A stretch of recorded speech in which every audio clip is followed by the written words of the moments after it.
There. I love our friend group. I've clicked. It's the button has been clicked. It's all done. Stop saying the N word. No one was talking about that. I just want to try to get that bell rolling. So cute, right? Hunter! Son of a bitch! Shut the fuck up! Do I need to slap the cheese again? I will. I swear. You know what? Here's the cheese. Slap it. That's it. I'm slapping it. Hold on.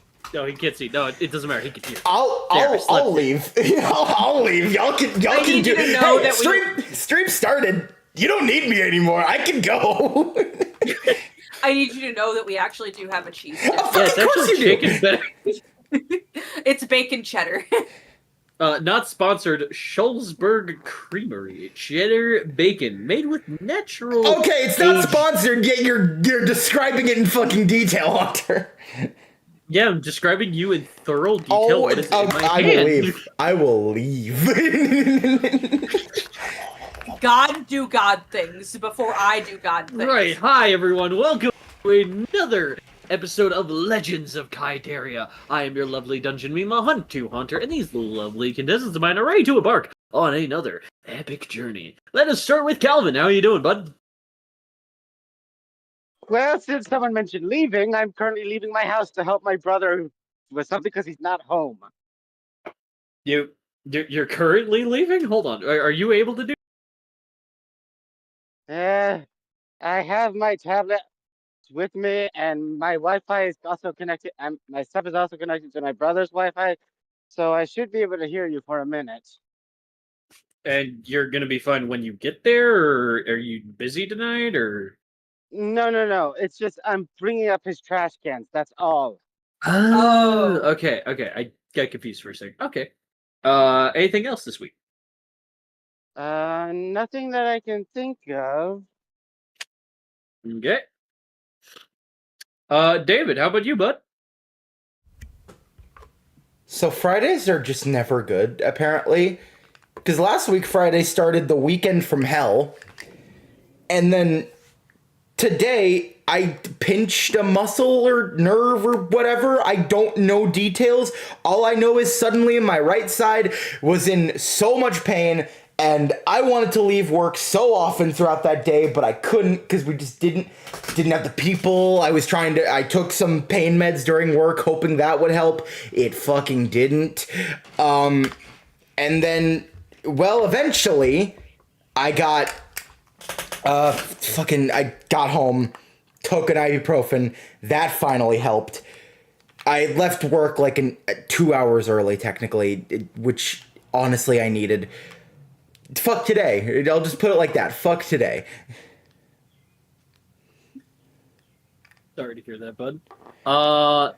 Tiny is currently getting bullshit food. Character.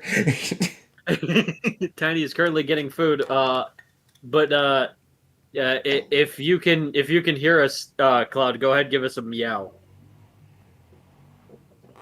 Probably meowed. Okay, cool. All right. Resident cat boy. Good enough. Listen, this is just what Cloud do. Okay, that's just what he do. Coda, how about you? How you doing? That's enough. Why you keep staring at me? I gave my response. Bird. Oh right, that is a thing we witnessed today. So we went to the grocery store to get a snack today for D&D. And we kept hearing the screeching sound. You know, like every once in a while, sometimes a bird will fly into like a grocery store or whatever. Mm-hmm. Yeah. Well, we swore we kept hearing a bird. We go to the checkout, thinking nothing of it. And we look at the line, and there's a guy with, I don't remember, a type of parakeet? It was a type of parakeet. He had like one of those rainbow printed parakeets on his shoulder, shopping with him.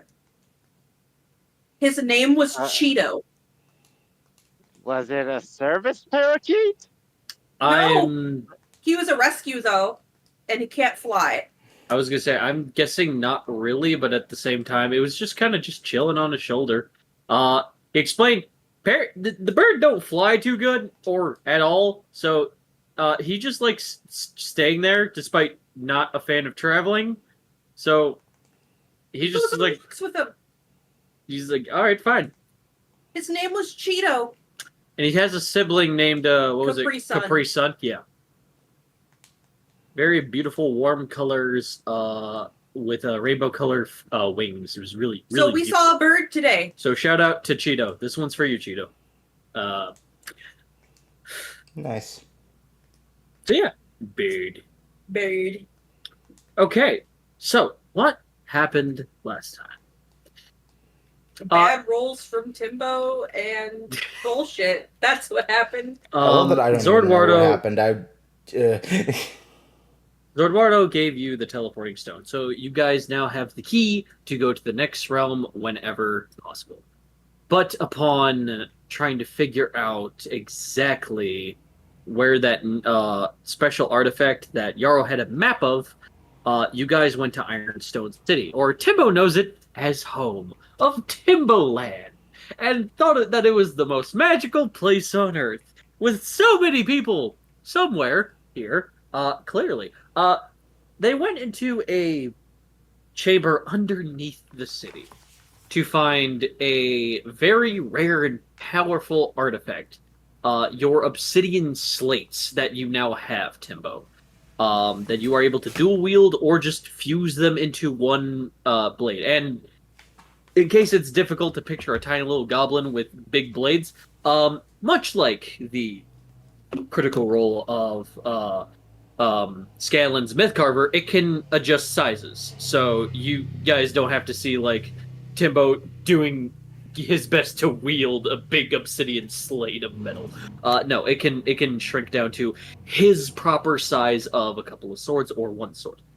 Upon escaping the Guardian Medusa's lair, you guys made your way out of there and on your way through the red sand, where unfortunately you guys may have been intercepted by the Black Sand Killer, who took Sparrow out. R.I.P. Sparrow. In front of you, he was about to also lay waste to all of you, until a smiling Delilah hands them a couple of pieces of paper, and he just left, making Daga very concerned, very confused, and possibly upset. Just a little bit. But before we dive into that scenario, we're going to pedal back a little bit with a pre-scene, if you will. Last night, there were a couple of goblins just chilling at a tavern. And Scruff, the skinny goblin with the suspenders and the ball cap covering his eyes, kind of waltzes in and orders himself a drink. Some of the goblins were like joking how they kind of like met some desert druid and like their kid, and well, something happened to where the old man wasn't feeling right and left his shack with a couple of claw marks. The kid was begging them to like help out or something, but they thought it was just some kid, so they threatened to enslave it and shot an arrow through the child's legs. The kid, with its best ability possible, ran out to the desert. Couldn't find him. Something happens to Scruff as his muscles start twitching. Bones locking, his muscles moving and stuff. As he grabs what looks like a really rigid, rusty metal pipe underneath the bar counter and jabs it through some of the guys with an expressionless look on Scruff's face as he keeps piercing through the sun. Some of them are running, screaming. Scruff, moving like an athlete on drugs, blurs past them like an anime character and starts twisting their head, shoving down their throats, and just straight up massacre about 7 or 8 of these goblins. You're fucking kidding me. Change the server, just in case.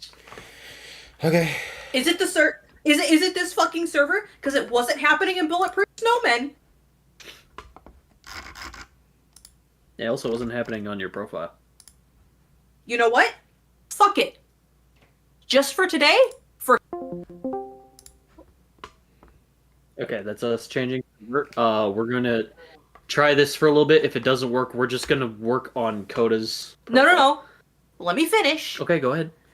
For today, for science, if this keeps up, we're just gonna do D&D and Bulletproof Snowmen for the day and just to test it. Just to see if it's this fucking server. I don't see why it should be the server. That doesn't make a ton of sense, but It doesn't make sense. However, this has not happened in any other server for Haunter. Yeah, no. But hopefully this will do it. It's fine.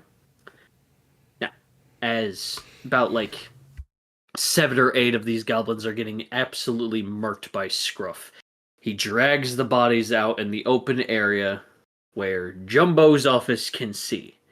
And he spells with the bodies and the bloodstains that are left. We know.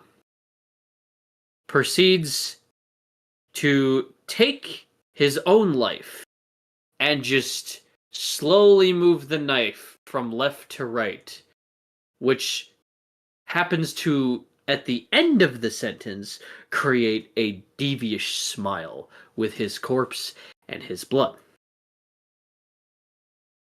As for Go, Dad. Jumbo going down the stairs, he looks at it. Mixture of anger and confusion. And he looks at Schwhoop, and he goes, "Meet me upstairs. We're having a meeting tonight." Okay, boss, not a problem. I forgot that's what he sounds like. They go upstairs. Back to now. Daga looks at you. Says, "Delilah, a word." He nudges to the left so that you guys have a little bit of privacy, a little couple feet away. Yes. What was that? What? I don't know. Black Sand Killer? Yes. You know, doesn't leave witnesses, doesn't leave anyone alive, murders without any intent, and it's just, gone by reading something. Yes. What did you give him? Do you want the long answer or the short answer? Yes. Long answer? What he asked for. Entertainment. The short answer? Classified. Sorry. Classified? Yes, that is what I said. I don't tend to stutter, Daga.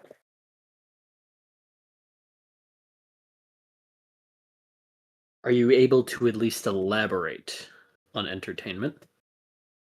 Yes. I just proved he's an idiot. What do you mean? Believes anything. If it's good enough.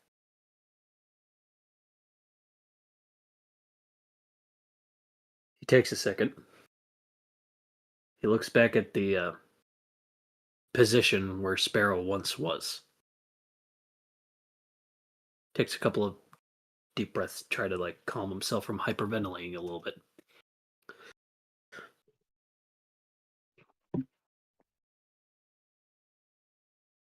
If it's classified, let me ask you this. Takes off his glasses.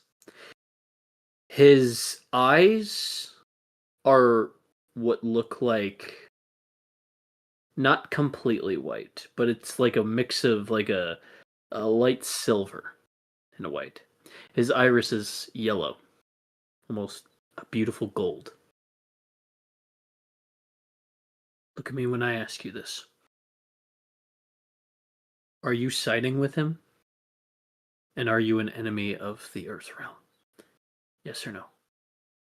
Because if you are, siding with that maniac, I will have to bring you in. If you're not, Then I just got to figure out my next move. The fact you're asking me this in the first place is actually rather insulting. That you would take me for such an idiot in the first place. I need to know the truth. Because the Black Sand Killer does not just read and leave. I'm surprised you could read it all, to be honest. The answer's no, by the way. Can you give me a charisma check, please? Yes.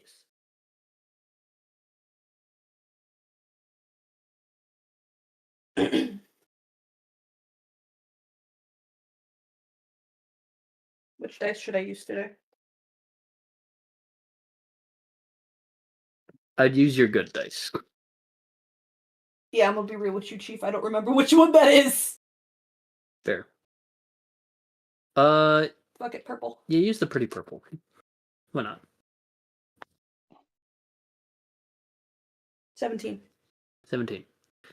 It almost was a 10. He looks at you on your facial expression from the top of your forehead to the bottom of your chin. And... Oh, 18, because I have a +1. 18, okay. He looks at you from the top of your forehead to the bottom of your chin, memorizing your face, despite your poker face earlier. He puts on his glasses and goes, "Why'd you smile? Excuse me? You smiled earlier. Why?" I don't smile, Daga. "You smiled and you gave him those papers. That is why I had to ask. Not because it's an idiotic question. Those two things, plus the lack that he's not here." Have you ever heard of nerves, maybe? And maybe if you would have put 2 and 2 together that I do not smile, Daga. But you did. Which is why I asked.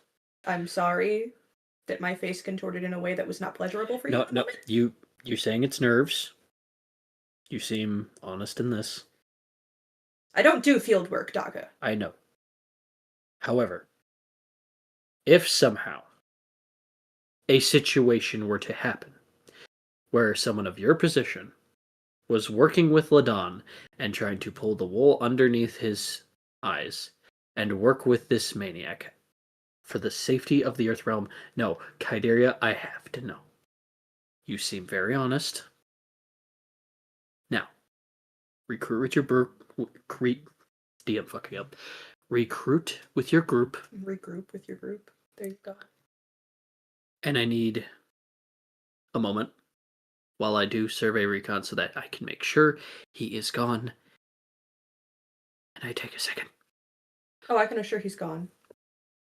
He won't be coming back to the Earth Realm anytime soon.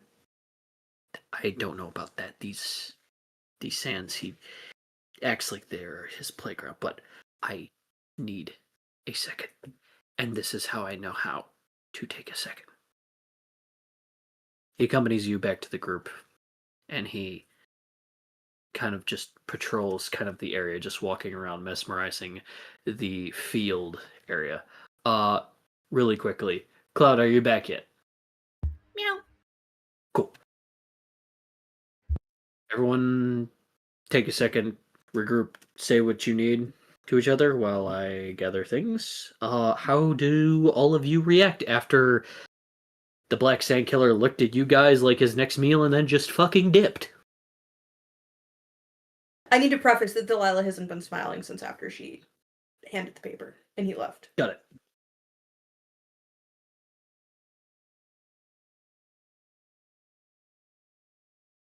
Tiny just looks confused, to be so for real.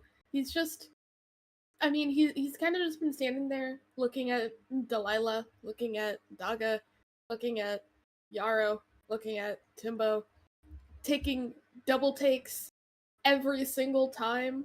He is almost spinning himself into circles by being so confused because he's stupid and a cat. He's the O-E-E-A-E cat right now. Yeah, Let's absolutely. Yeah, he's doing that, but like in confusion. But then he stops turning himself in circles and just sort of like stands there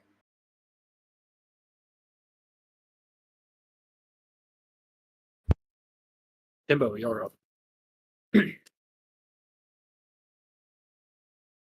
Same, just confusion. That's mostly it. Okay.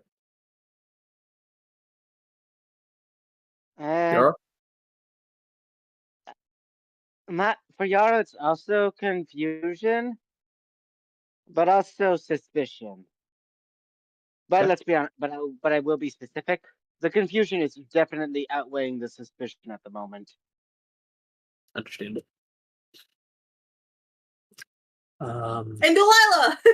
Delilah, are you just dusting the sand off you? Or... Yes, pretty much. Okay. Just lightly dusting sand off.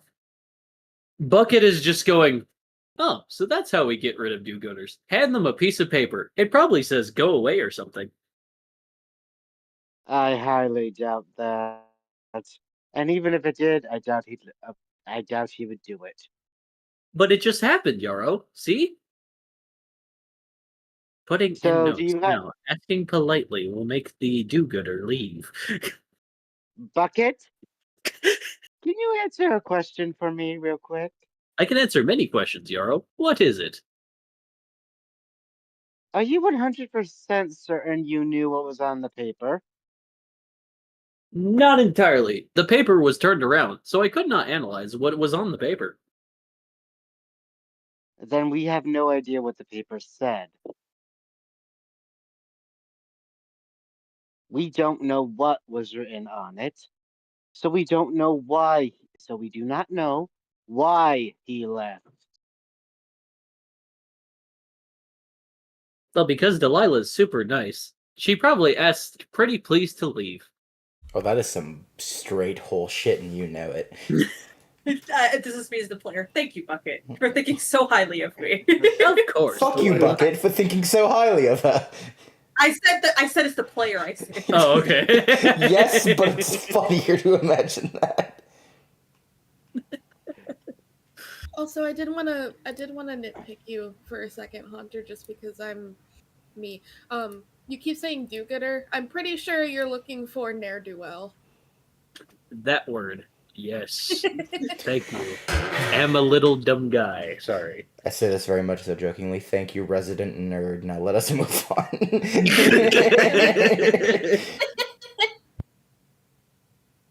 I see Claude's place in the group just like the herb actually, but not in the annoying way. It's not annoying. I'll still right. make fun of it like it is annoying, though. Oh, right. I should probably do this while I still think of that. Okay. So Delilah is going to channel mentally to her father. Of course. Did you get it done? It's done. Did you at least leave one to make sure I get what I wanted from him?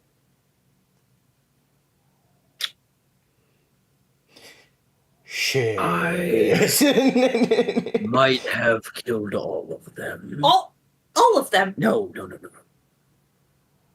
I killed all of the goblins that were the worst in the tavern. One person is left. They were okay. Okay, so am I getting what I asked the fucking idiot I handed the paper to? Still? You will obtain what you seek. Most likely. I'd And be what? very disappointed if I did not get it. Well, I'm disappointed the fact that you had to not keep your cool and smile. I'm sorry. I haven't been this excited in how many years have I been here? Fair enough. But That's not an keep amount of time. Keep it at a sustained level. I will keep it in mind for future reference. Excuse me, I'm going back to my nap. Yeah. If I need you again while you're napping, I'll wake you again. Would like it if you didn't. That's But I understand. what happens when you signed up to being a dad. You do dad things. Up. That's what I fucking thought. Talking shit.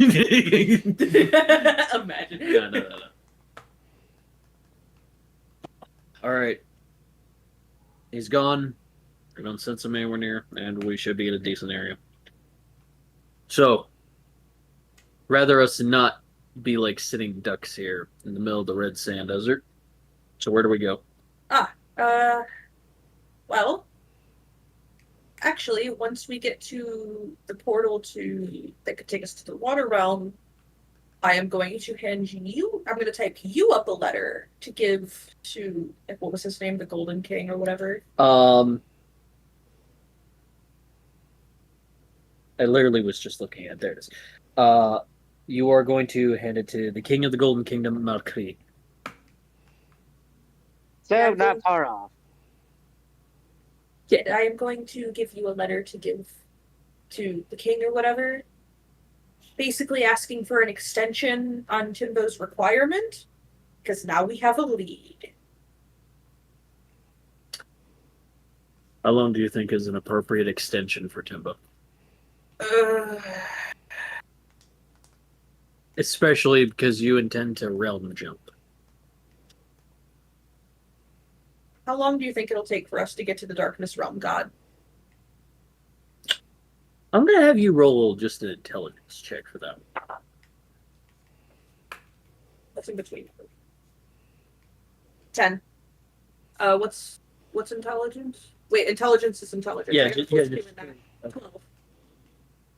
You can kind of estimate like 3 months in a week. 4 months.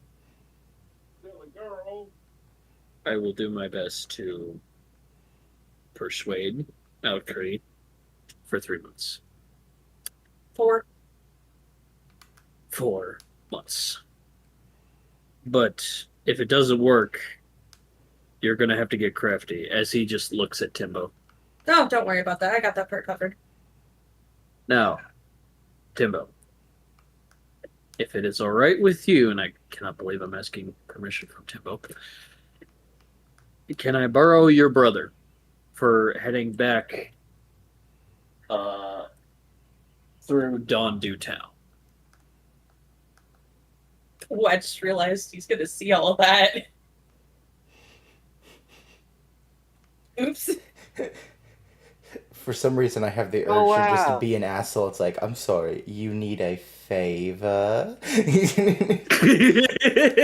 From what? Did I hear that correctly?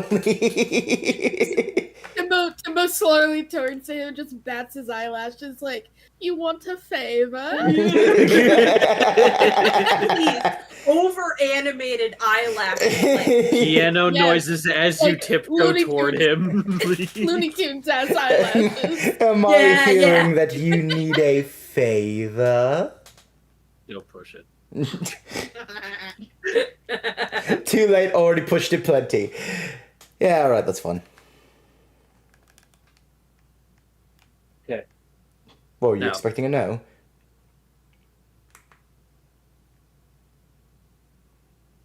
Just it's cluttered at the moment. So, I ask you guys this then.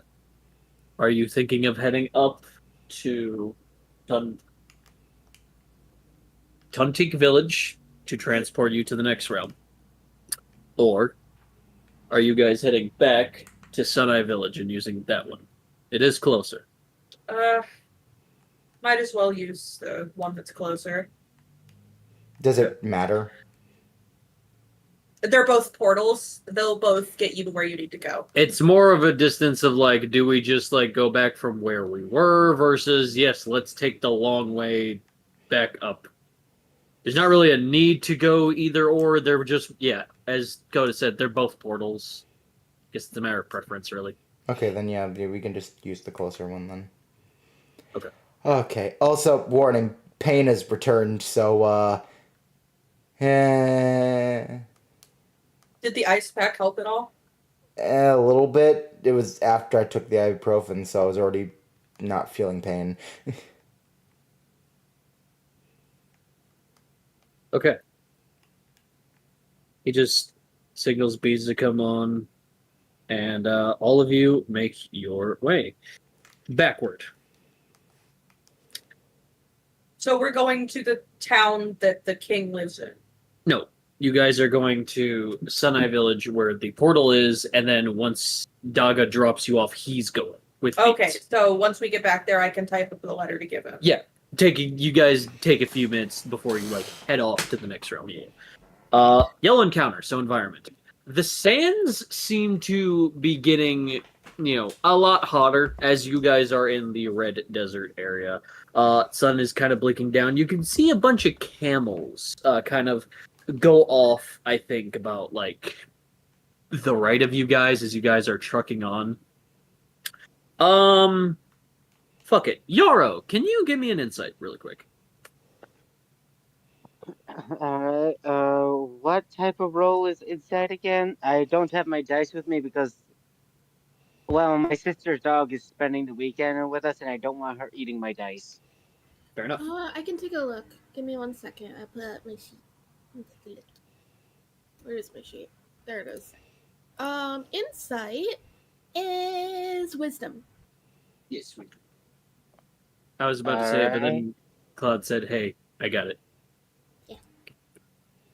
Claude, too quick. Well, I always have to have everything pulled up for myself just because having the sheet up while gaming is what I usually do in other campaigns too, so. Valid. Also, want to note 2 things before Yarrow gives the roll. One, Yeah. the next realm is the darkness realm, correct? The next realm is the water realm. Okay, so Yes, Tiny if I seems remember like...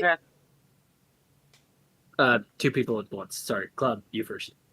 No, you're okay. But yes, I remember. Water realm is next. Yes.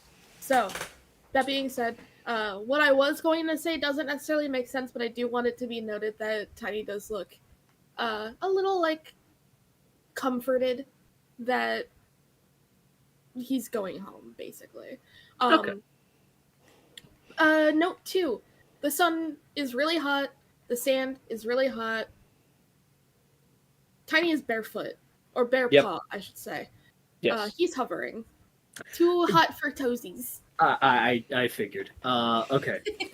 With that, Delilah is just gonna scruff him, put him on her shoulders.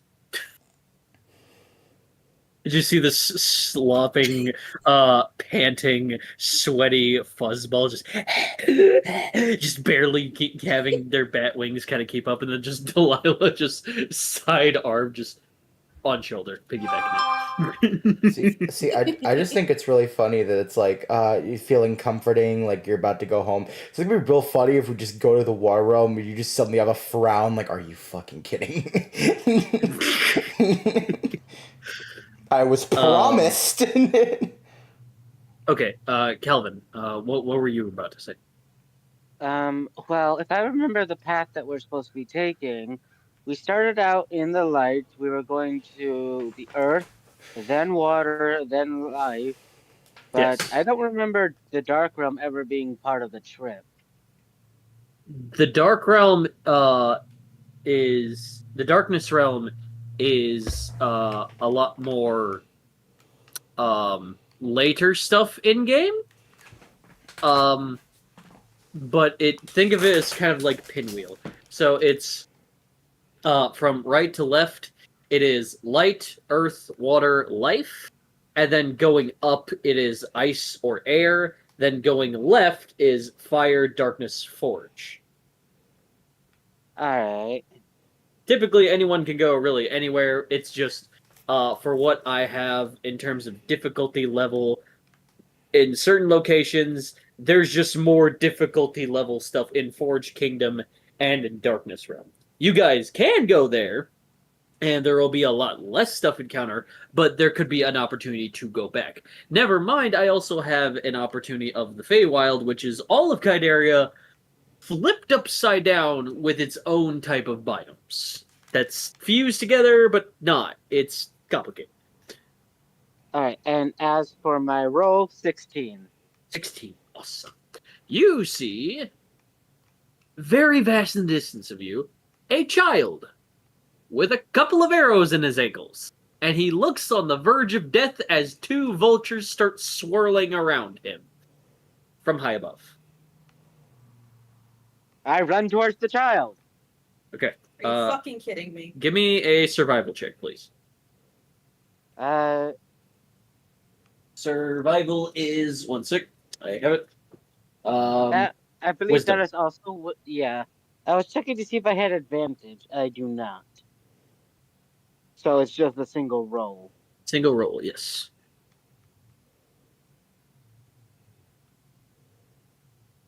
Apparently, I trip. I got a 4. Search you right from straight from the group without telling anybody. Okay. So as you run to the child, and your first thought is like, "Oh God, child in danger." You just kind of just because you run there and you're there and you look down at them, but like you're so distraught that there's just a child in the middle of nowhere and they're on the verge of death. You just kind of freeze and you don't know what to do. Do you ask for help, Yara? One moment, I'm checking to see if I have something in my bag to help. Okay. Okay. Could you remind me what the purple herb does? Purple herb. Um, that one helps for poison if you chew on it. All right, all right.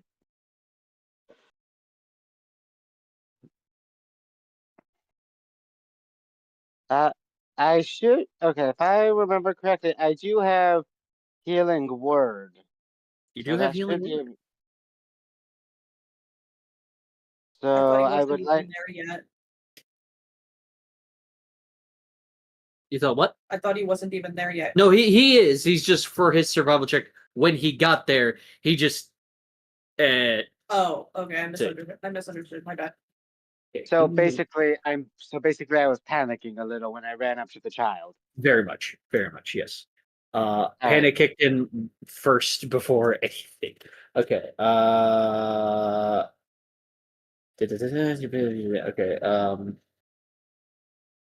Okay. Go ahead. Give me a D4. Okay.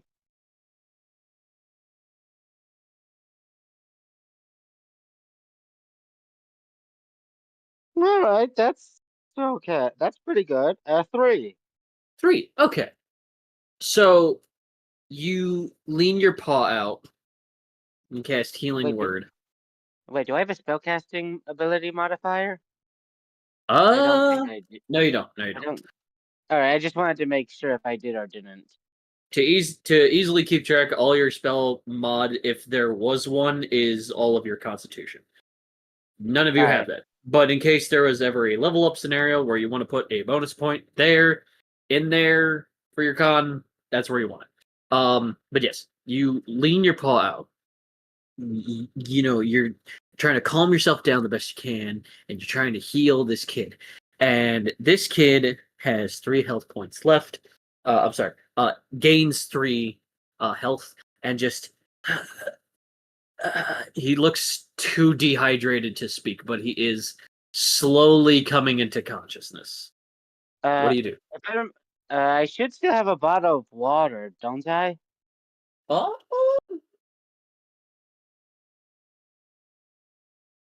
Because I remember I was given one towards the very beginning of the campaign. yes, you were. Yes, you do. Okay, yeah, go ahead and give him some water. I, With that, I I'm do gonna. that. Okay, with that, I'm gonna roll this then.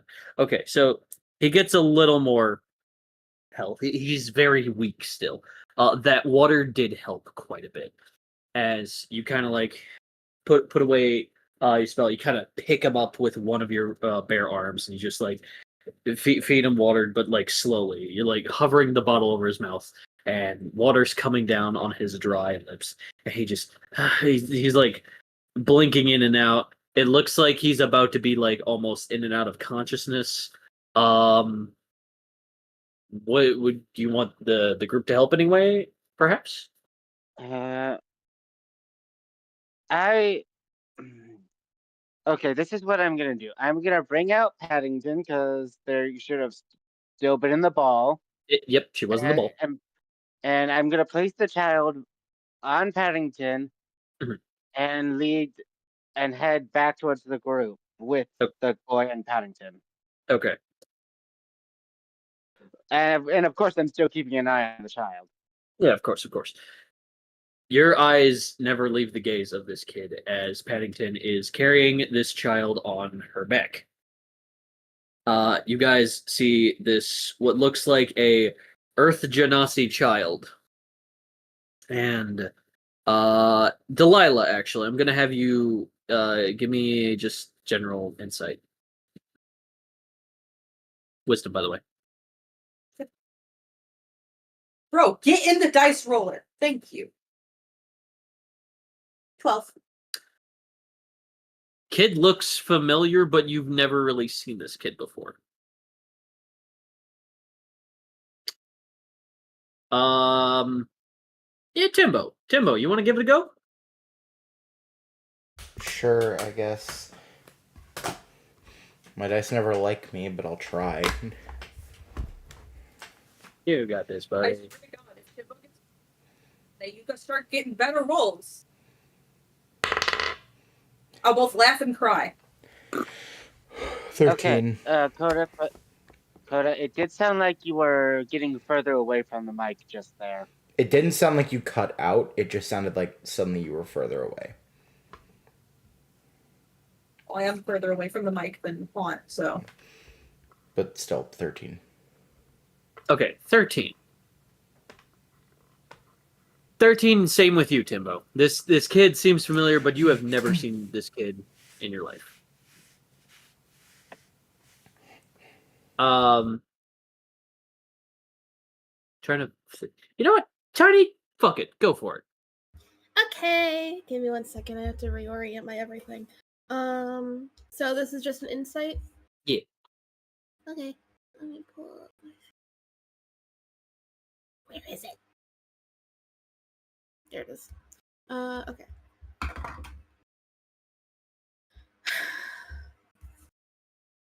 Nine. We don't know this kid. That's a child. That's a child. That is a child.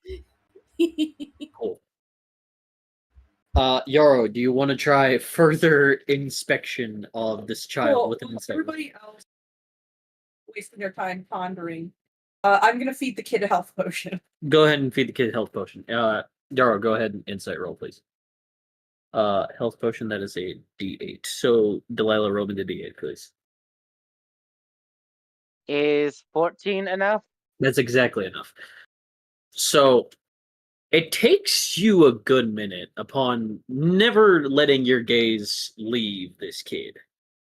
This kid oddly looks like that prosecuting lawyer from Timbo's trial, but very much younger. 8, by the way. Full thing at 8. Cool.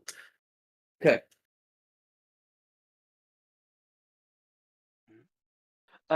Okay, just for a reminder, Daga was at the trial, right? I'm trying to remember if he was inside the room or outside the room. He would probably, regardless, still recognize the prosecutor. Yeah, that's mainly what I was gonna ask. Okay. Hey, Daga? Yes. Doesn't this child look like the prosecutor from Timbo's trial? Huh. Yeah, that's his boy. Twigs. Huh. Better get him to town so we can heal him accordingly. Thank you, Delilah Yarrow, for this. What's he doing out here? And he's going to a survival check. Okay, cool, 17. He's going to safely pull out the arrows. Wait, before he does that, because I know this is gonna fucking hurt. Can I cast sleep on the kid? You want to cast sleep? I'm just double checking to see if he needs to fail. I think he's gonna fail. He's kind of close to death. Well, I mean, Well, he's doing it. Well, not so much anymore with the healing word and the health potion. In the water, yeah. I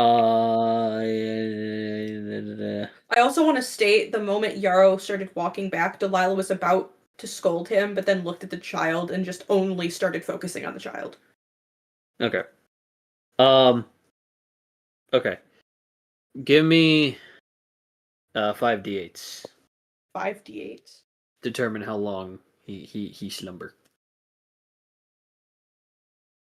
25. Okay, so he's gonna be asleep for a good 25 minutes. As you just cast sleep on twigs, And just looks at Daga. Okay, now. and Dugga nods and just carefully takes the arrows out, bandages them, disinfects it the best he can with the materials he has, and goes, okay, we're gonna give him proper treatment when we get to the village. So, Paddington, if it would be so kind of you, go ahead and hop back in the cart so it's easier for young Twigs here. She just hops into the cart. And with like a spare blanket of the camping kit is kind of just like shielding Twigs from like the brute sunlight. And Luna is like hissing at the vultures and they just kind of just like look at them for a second just like okay. And the vultures Luna just looks at Tiny like, I helped. Tiny gives her a little scritch. He's just like, good job, girl. We won't know much about what happened to Twigs until they wake up. But from what I saw, and from what we all saw with their leg, you don't get that kind of wound unless someone is deliberately trying to make you stop running away.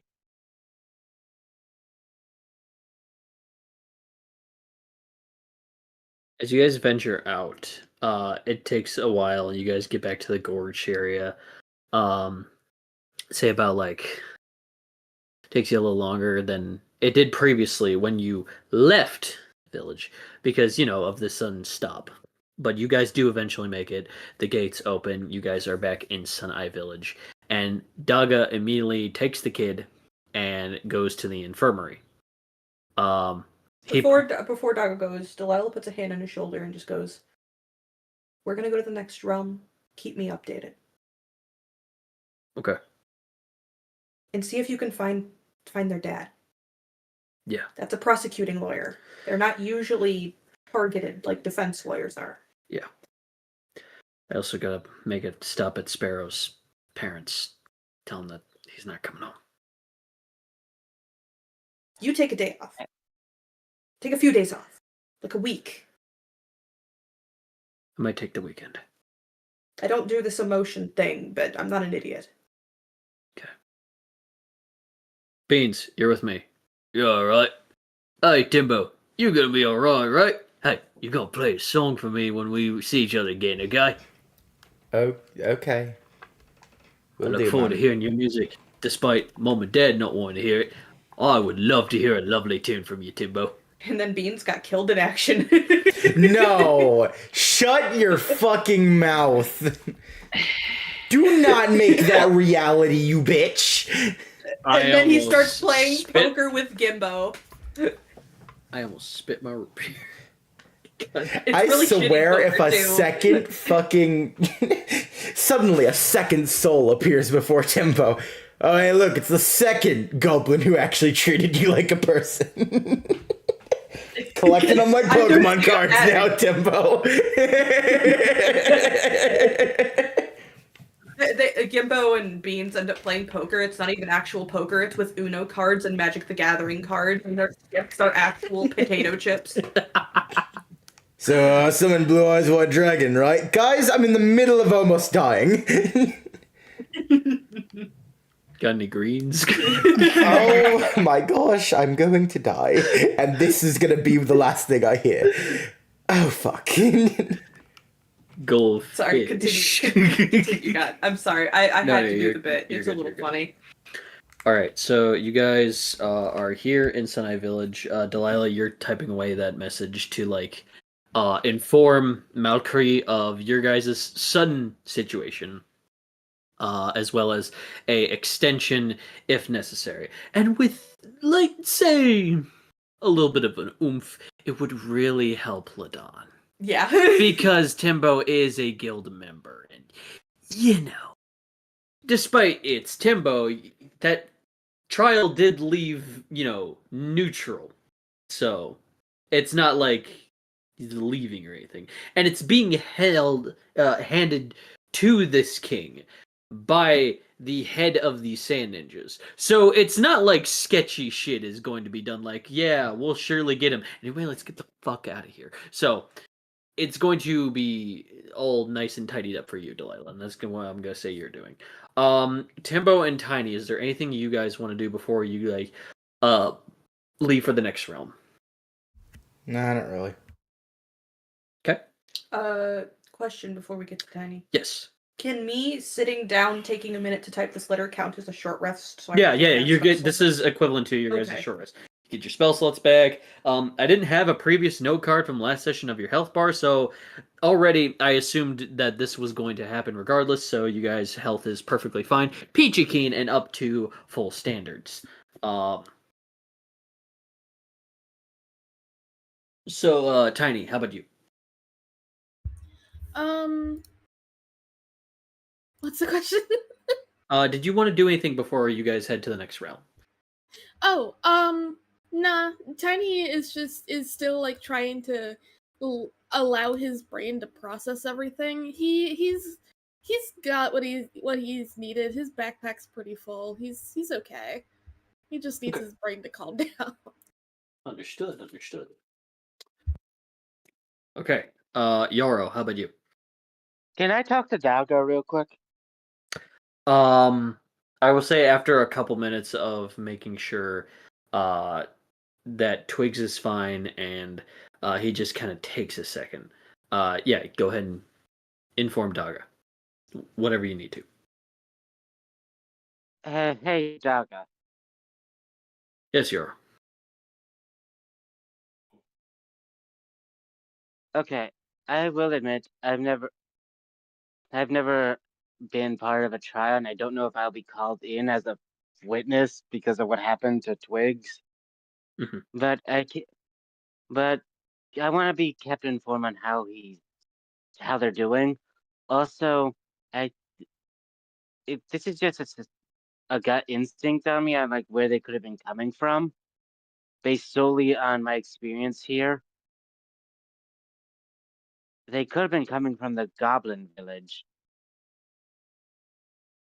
Beads and I will definitely take a look, just in case. Because out of every other village I've been to during this trip, Mhm. that's the only one that makes sense. It's the only one that treated other races as badly, and it would make sense for them to try and stop someone from running away. There's only so little I can do when it comes to that town. But rest assured, he kneels down and he puts an arm on your shoulder, Yaro, and goes, "There is a lot I can do. Rest assured. He's gonna make it. It's gonna be okay. We'll get to the bottom of this." Yeah. By the way, Yes. just out of have the goblins of that village ever tried to reclaim slaves that have successfully gotten away? A couple times. Hmm. Not every time. They send bugbear assassins if they make it too far. Sometimes they make it. Sometimes they don't. Hmm. If that's the case, I doubt they'd send a bugbear assassin for this one. After all, this is a child running out into the desert alone. I'll keep track just in case if there is like maybe at least one. But yes, I'm in the same boat as you. I'm just glad I noticed. I just hate seeing children in trouble. Me too. Me too, Yaro. You're a good bear. Thanks.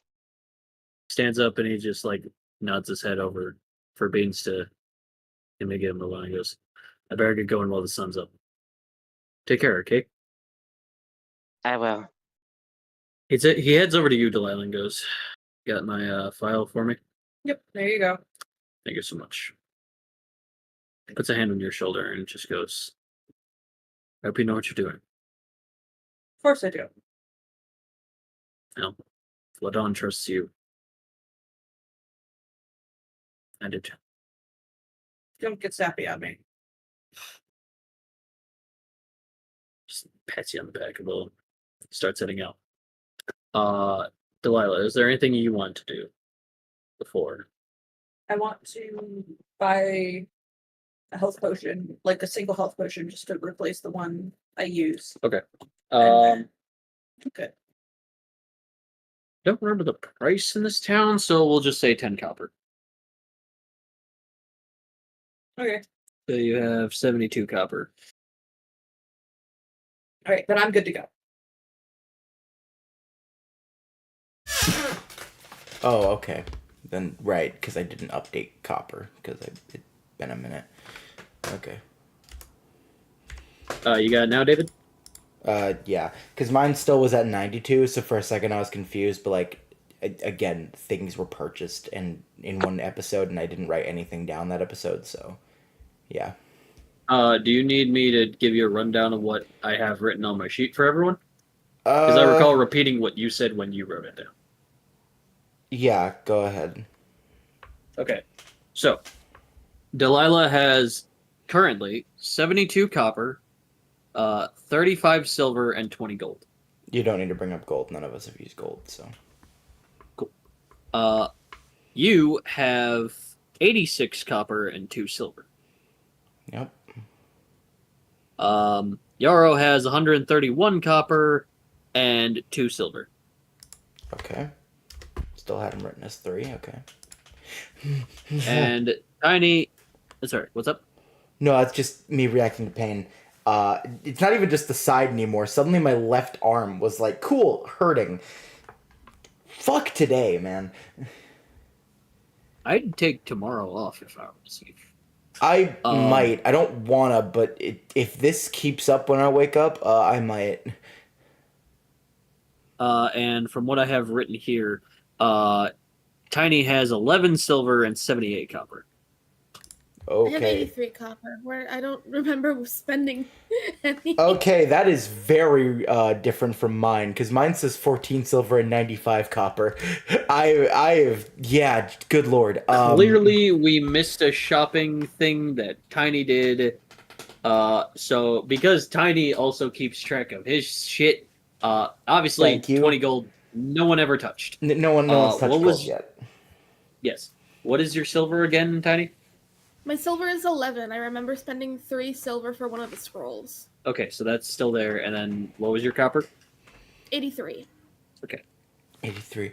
That's what it came to after buying the fucking, what was it, like the infinite jar of dirt thing?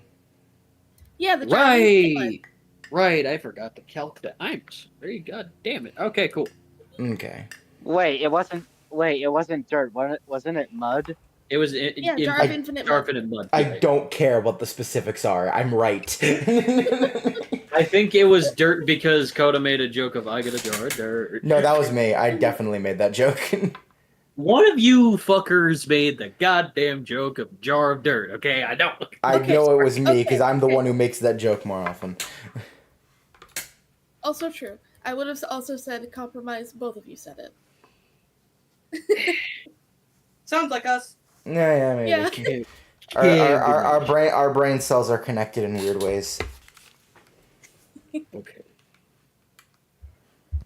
Get this here. Okay. All right. But as far as everyone goes, that's all anyone needs. Yeah, I'm good. Yeah. Yeah, same with me. Okay. To the next realm. Doo-doo-doo-doo. You guys make your way to the big teleportation ring, and Zordwato just he's standing there, turns and looks at you and goes, Zordwato wanted to say goodbye to you guys. And he just picks up Delilah and goes, I'm gonna miss you. You're crushing me again. I'm very sorry. Here you go. You go down now. And just put you down, just slowly. You take 13 points of damage. No, I'm kidding. So You guys. no. I can't be mad because it's him, but like, come on. No, you can be mad because Haunt's the one who decided you needed to take damage. Right, you're right. Don't pinch me all the time, damn it. Anyway, You're so the fucking you guys are DM. going to- yeah, irrelevant. So Haunt. he kind of explains what exactly you already know about teleport crystals and how they work with the rings and stuff. Zorwado goes, I will watch over small child you bring over as gift, and will not eat him. Good. Last time What? kid was injured in desert, Ladon told me no eat him. I don't know why he told me that. I don't eat you. I was gonna say, you say that like you do that. I watch Well, over. to be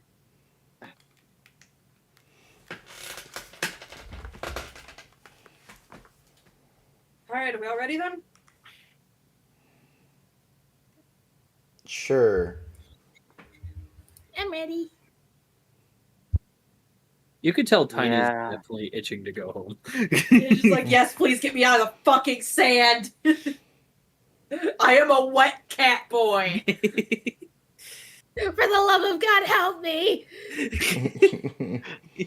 And okay, I just find it even more ironic that they're going to in order to stop being wet, they're going to a place with more water. Yeah, There's the difference between hot wet and nice and cool wet. I know, but you still have to admit the irony there. It's very funny, yes. Okay. To the aquatic realm you guys go. Delilah, are you the one who throws the stone? Yes. Okay. You I'm the throw one who has it, so I hope so. Yeah. You throw the stone and the portal forms as you try to inspect Oh, thank God. the aquatic realm. I Is was that gonna say you didn't need to roll the dex. You could just say you did it. Oh. Yeah, You had me roll last time I used a teleport crystal. Did I? If you don't want me to, it's fine. I'll take it. I'll say for the first time, if I did to get it going, sure. But because now it's like an everyday fucking item, especially that you use for work, not really. And maybe like for the others, if it's like a first time use, I'll count it. But this time, no. Okay, thank you. Cool. That's fine. You focus on the water realm. Now give me an intelligence roll, Delilah. Can I take the roll I already took? Yeah. Well, what was it? 21 total. You haven't been on the open sea or the underwater temple of the aquatic realm, but as far as the cities and towns, you've been there. It's raining a lot there. Delilah just looks at all the rain and just. As you guys cross over, you guys make your way into what looks like it's like a slight drizzle currently into Silver Steam Town. It looks like a bunch of buildings are coated like sort of in a Japanese archetype. It is downpouring rain a little bit. There's vegetation in certain areas, and every single building roof is blue with a silvery hue. There are slow-moving water wheels with like streams going down the sides of the streets and the roads, and always flowing into certain what look like steam mechanisms that occasionally every now and again here and there. And as the portal closes, Bucket is not okay. Bucket is like lifting the cart and is just underneath it with all your camping gear. Glad I'm not the only one who hates the rain. Bucket looks and goes, "The rain can kill me. I know, Bucket. It is painful. I know, Bucket. Wait, what? I don't do rain." As the portal closes, how is Tiny feeling? Oh, he's having the time of his life. Now that he's not in the beating hot sun, he is like arms a spread, face up, sort of like wiggling in the rain. Oh, it's that one meme right now. Yes. I'd say Luna's definitely like spiraling around. You're like, ah, rain. Yeah. Being a water mist pseudo dragon. You guys are approached by a Morak, so an eel person. They got kind of like a baggy hood up. And he's got like one eye bigger than the other, and he's just like, Hello, travelers. It's very nice to meet you. My name is Jason. It's a pleasure to meet you guys. Welcome to Silverstream Village. Oh, hi, Tiny. It's lovely seeing you again. seems very cold by the rain. Let's get you out of this rain, Jason. Uh. It's good to see you again too. Yes, very good. If we could just step over here, that'd be great. He kind of like jolts. There's like a little bit of electricity current that comes. Like you can kind of see through its skin a little bit. Just and he just rain. Oh goodness. He just sidesteps over. Takes his hood off and he just like wiggles his long neck around and goes, How much better? What can I do you guys for? Tiny looks to Delilah and sort of just gives a gesture of, you know how best to explain this. We are looking for recruits for our guilds, and also we need to speak with the head of the water realm. Well, the head of the water realm is King Neptar, who resides in the aquatic kingdom in the depths of the great reef. I he does I don't know if he has per se a surface location, but he is known to interexchange with either Ridgefall Town or Mercentra City, which is up north. Thank you. Of course.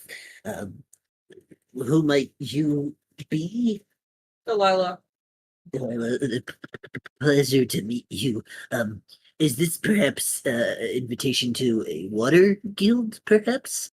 No, we're from the light realm. Oh, I see. Oh, then you must be for Mr. Don, yes? Yes. Who else? I see. Okay. Right.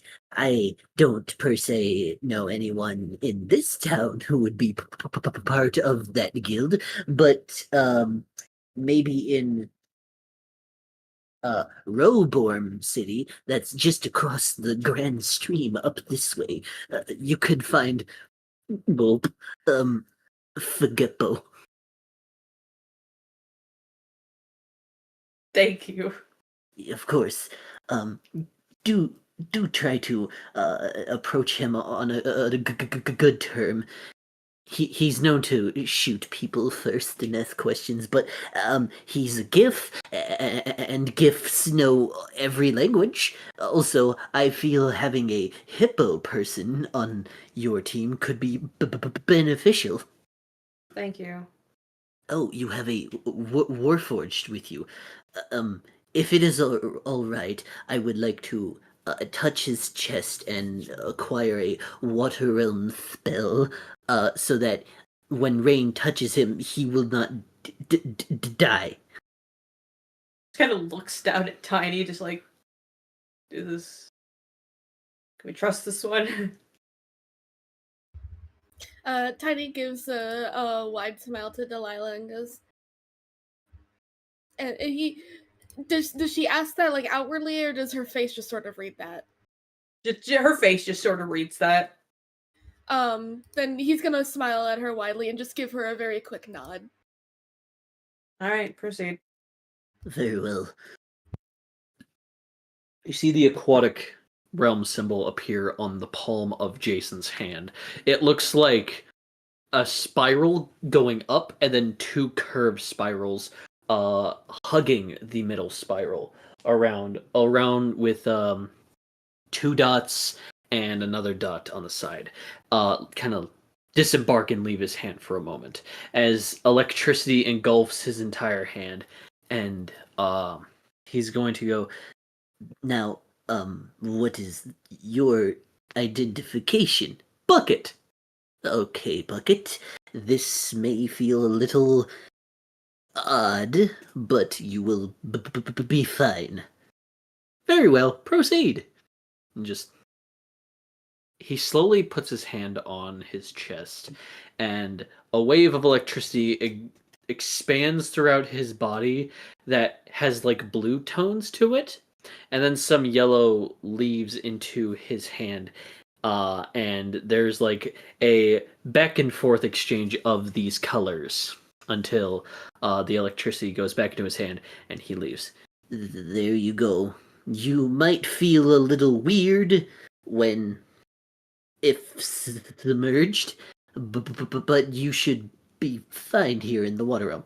Thank goodness! And he drops the cart. My bad. And he goes to like repair it and just exchange his hands with like screwdrivers and stuff to put the cart back together perfectly fine. He's gonna roll his tools real quick. Okay, yeah. It takes him a second, but like he puts it back together rather okay. And then he just looks up and goes, I'm not dying. Indeed. That is preferred. May your travels be wet and swift. I'm going to go back inside now. He just looks around with like a nervous tone and he just leaves. Please tell me it's not always raining here, Tiny.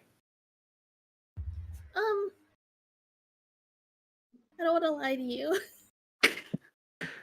Tiny, with your knowledge, it doesn't rain all the time. Just 95% of the time. Yeah, I think that's what he's gonna say. He's just like, I don't want to lie to you. It's like mostly rain. Sometimes it's not, but mostly it is. Kind of rubs temples. Okay.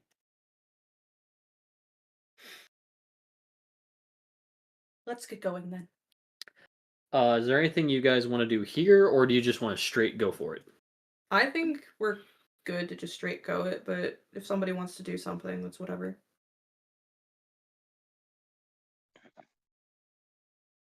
Yeah, I'm good to go for it.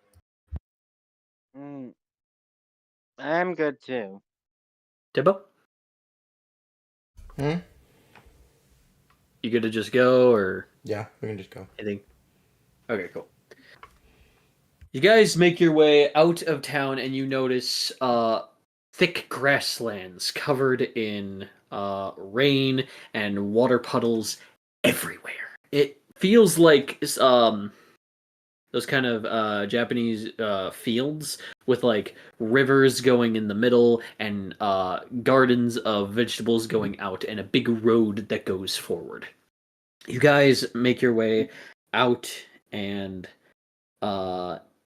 covered in just rain to the point where like to the point where even um uh, uh, uh I'm blanking on name. Oh no. Paddington. She just kind of like covers herself with the blanket because she doesn't want to get her feathers too wet.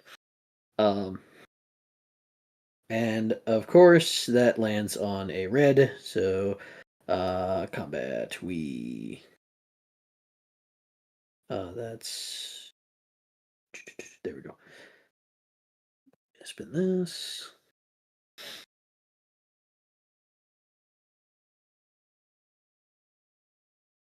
Okay. Um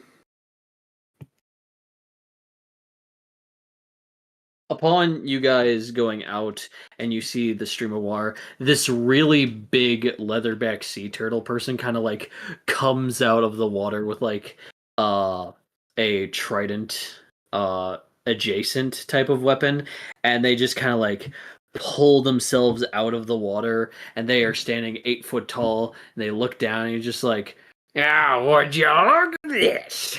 We got ourselves a couple of dry boys. Not near my waters. And everyone roll for initiative because you are on his territory. Hooray. Okay. His name is Lenny Leatherback. Lenny's Oh my dying God. tonight. Lenny's dying. Please don't get us a murder charge. I don't want to do that. I'm paperwork. sorry. I'm tired. Enjoy the paperwork, Delilah. That's a total of 21. Okay, 21. What do we do for initiative again? It's a Dex. Cool. The 6. Cool. I always roll low for fucking initiative for some fucking reason. Yeah. They're traumatized by worse. V&V. Can't be worse than me. I got a nat 1, Oh, damn. which becomes a 2 with the modifier. Dirty 2, got it. Alright, Tiny. It's an 18. Alright. Okay, so half high, half low. Have high, have low indeed.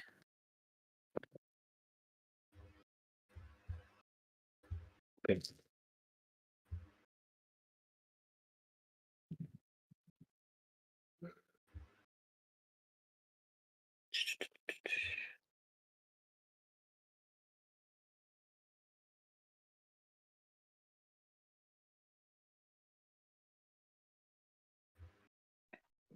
So just checking. We're fighting this guy because his dumbass is upset we're on his property. Yep. And that's And literally you all it. don't look aquatic. Yep, that's it.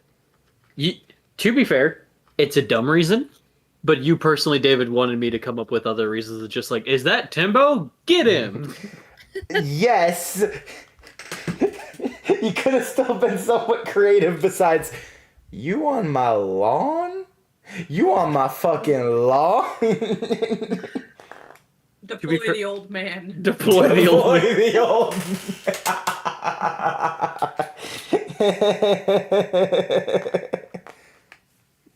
Fuck you, Naya. For making that so damn funny.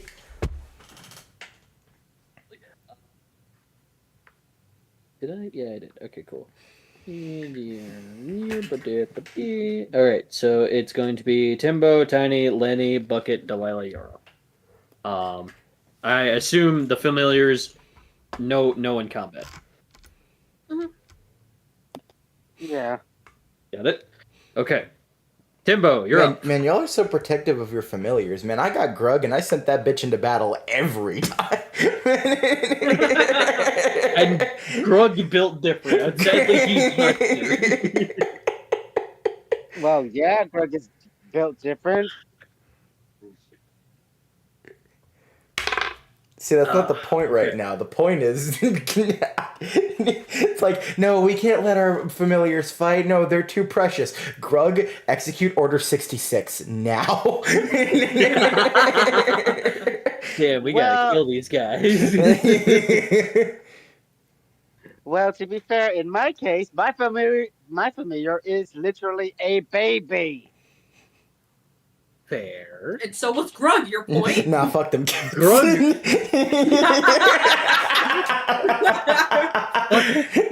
Everybody over here being careful with their familiars, and then Andrew and Hex are like, Grug, execute Order 66. Fucking Pythios, plasma cannon. Greg. I'm not saying your strategy's wrong. I just think it's funny. Okay. The two genders. The two gender. What is Timbo doing against this leatherback behemoth? The Barbarian. protective people with lots of brain cells, me and Coda sharing one brain cell. What is Timbo going to do? You could knock him on his back so he can't get up. Fuck, wait Sounds a like a second. Timbo thing to do. He is a leatherback sea turtle person. Is this fucked up? I have to think about how... So obviously knocked them on their back, they can't get up. That's simple enough. Then I just place the piano on top of them. What are they gonna do? Move it? Yeah. What are they gonna do? Get up?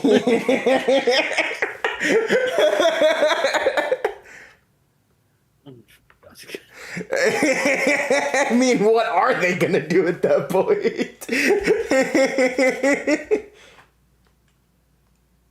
And then Timbo needs to start playing on his banjo when your legs don't work like they used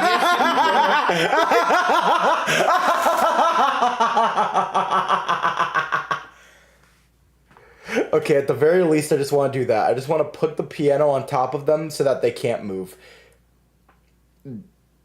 Like, I don't want to, like, break anything. I want to, like, faced up piano. But, you know, it's a very tight squeeze, so they're not really going to be able to move that well. If that makes sense. That makes sense. Go ahead, give me the attack roll. Alright.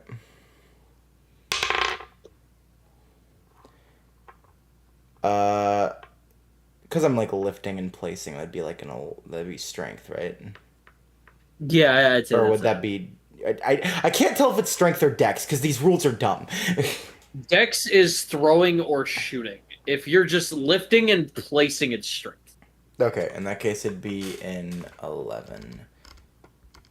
11. Come on, roll a 1. It'd be funny.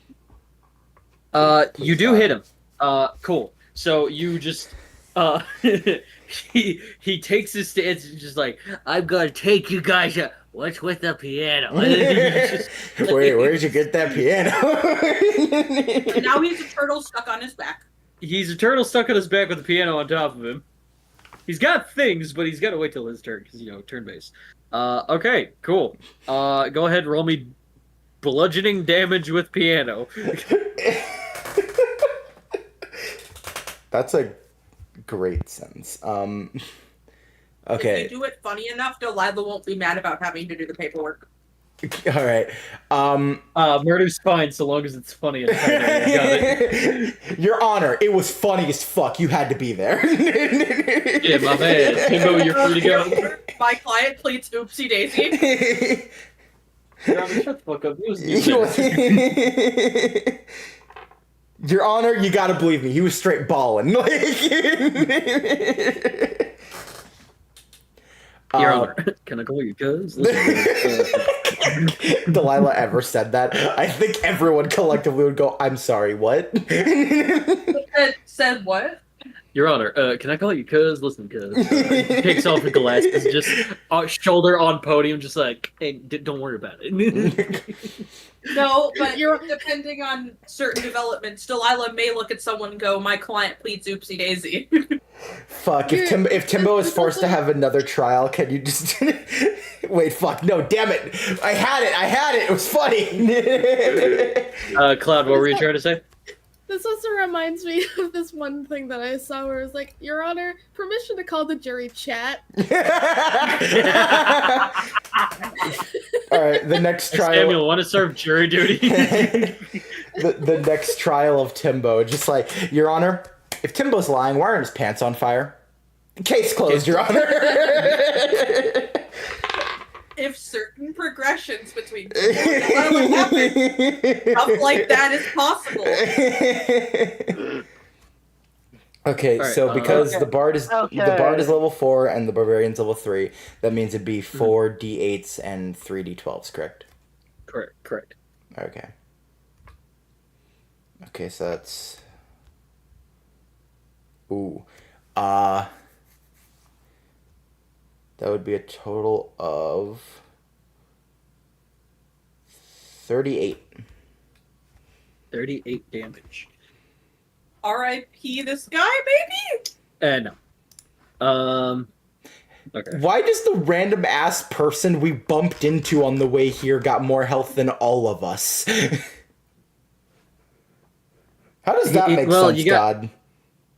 You got half his health. That's better, but not really. Like Delilah's gonna look at Tippo. What are you like gonna do? Jump on it like it's a Goomba next? yeah, why'd you ask? As Timbo gets on top of the piano, it just pulls up Do you banjo. actually? Want to hear a song? Do you actually? Am I allowed to? You're allowed to do movement. Is this probably gonna fuck me over in the end? Yeah, maybe. I think it's funny though, so I'm just gonna get on top of the piano. All right, give me a performance roll, Timbo. Wait. Can I add to this? With what? It'd be funny if you took out the banjo and went da da da da da da, and then you jump on the piano. It's just a piano key slam. So it's like it's Mario. Da da da da da. Pong. Yeah, exactly that. Give me a damn performance roll, Timbo. Okay, You can't tell, but I'm looking down. I've got it with a 12. Uh-huh. Dun, dun, dun, dun, dun, dun, dun, dun, dun. You're not out playing the piano on me. That's fucking bullshit. You're right, I'm not. I'm playing you're the up. banjo on top of you. Difference. Tidy, you're up. It's me Yep. turn. It's your turn. Fire. Every time, even though Tiny would never do it, I'm just expecting Tiny just to get brutal out of nowhere.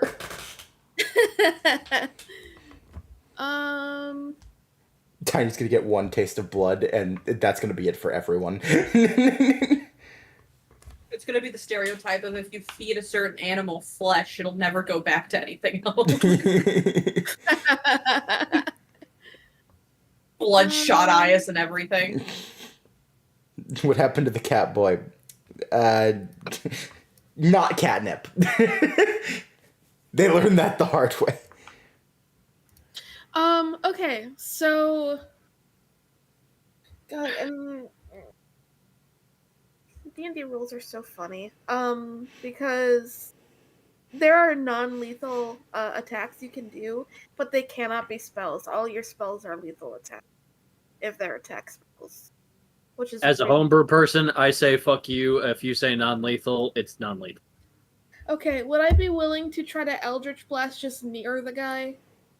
To like Yes. scare him away from trying to bother us? Yeah, you. If it hit, can he just skid away like one of those Koopas in Mario? Fuck, that's what we should have done. We should have jumped on top of him and had him kick the shell away. Damn it! I mean, I was thinking of that, but I don't know if it would have been allowed, so I stayed quiet. Okay, so you do Eldritch, but give me an intimidation roll, Tiny. That's a Okay. sense. Okay. So intimidation roll for Tiny, that is dirty 20. Ain't no fucking way. What's All the problem, right. huh? We're playing the game. This is bullshit. No, what's funny, bullshit you was have to allow Medusa. Fuck you. You want to know what his response is? What? 4. Koopa noises.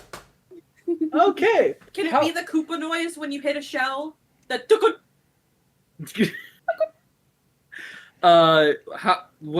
Tiny, what do you say to Lenny? So Tiny is going to basically like blast an Eldritch Blast just nearby Lemmy and just go, "That was a warning shot. I do not want to hurt you. Please let us pass." See, the ringing of the piano and the strumming of the banjo is ringing his ears. So he looks over, sees a blast energy, looks at this magician cat person with draconic wings in the storming rain, and is like, "Get out of here!" So, So we can he's leave. like, He drops his trident and he just slithers out from under the piano, goes back in the stream, and for some reason Timbo just like do do do do do do do do do. Doon doon doon doon doon doon doon doon doon doon. Good. So yeah, combat over. I think that went really well. Bucket goes. Bucket is immortal. Oh my god. Okay, you stay under the Bucket cart. Grug? Hey, question. Why is Bucket getting a god complex here? What the fuck happened to Bucket? Is Bucket our Grug? Maybe? Maybe. Look, he's truly our Grug when we turn over to him and something's a 2x4 in his head. No, for no reason. None. They're just there. Not a 2x4, a 4x8. Anyway, That makes it better.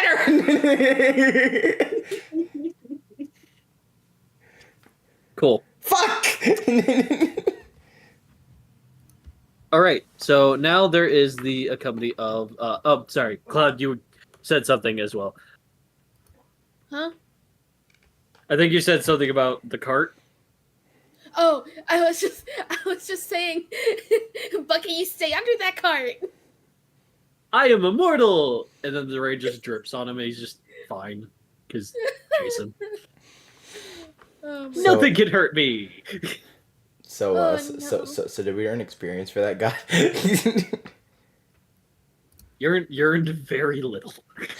But Come I was funny. on! I heard him. I took half his health away. you did.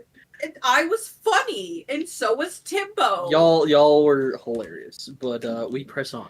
I Point. think that's deserving of quite a bit of experience, hon. I don't know. There's no girl math right now. We did girl math. Girl math. Han, excuse Chapter- you. It's not girl math. It's dumbass math. Okay. Now, if you please go ahead. Are you gonna claim the math guy doesn't know how to math, haunt? Are you making assumptions? You are trying to get over a river. How do you plead? Where's the experience, God? experienced these nuts. God's disappointed in me now. We're all disappointed in you now. Just like my father. No, not like Lila your father. dies next session anyway. No, Delilah cannot die next session. Apparently, they're important to plot. Doesn't matter. Yeah, Han, how are you gonna make the rest of the plot flow, huh? Very carefully.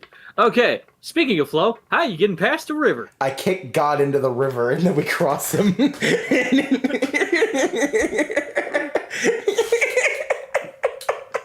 I mean, you asked. Sorry, Timbo dies next.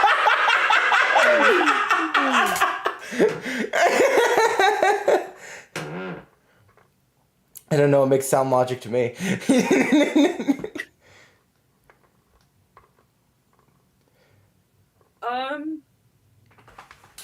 I mean, we could do. Why did I look on the back of the clipboard? Like my sheet was gonna be on the back of the clipboard. Well, if we go and take a look at my cheat sheet, and I forgot to write things there. Anyway. We could. The people who know Mage Hand could Mage Hand everybody across. How big's the river? Say by like 30 feet. So the length of a school bus. Yes. Just double checking here.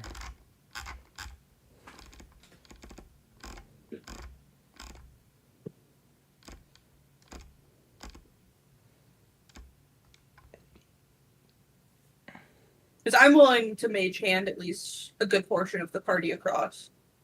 If not all of the party across. How big would you say the mage hand is? Depends on how you manifest it. Okay, because I'd say as big as the cart. which is It's typical old English wagon size. Enough to carry like a bunch of people, some camping gear, stuff like that. Okay. Well, good. I'm pretty sure it was decided that we could decide how big the mage hand is as long as it's within reason. I'm pretty sure we went over a session like that too. Yeah. Cause you didn't list it here. That's why you just said how far away it can be. You didn't list the size. Because I was gonna say if it's big enough, we could just place the mage hands on the river, and then just walk across them. If your concentration is high enough, I will allow that. Yippee! Does a 16 do it, God? 16 does it. If a 16 doesn't, then I hope an 18. Oh wait, a dirty 20 would do it. Dirty 20 can do it. Tiny, you want to put in some mage hand with it? Yes. May change. The river is covered in hands. The river had a satisfactory what the no, hold on. I fucked up. Hold on. Cut the bit. God. Pause the bit. The river I'm already afraid. had a rumbly that only hands could satisfy. The river's stomach was making the rumblies that only hands could satisfy. Yeah. Mage hands. If you will. River, there's a dead guy in there.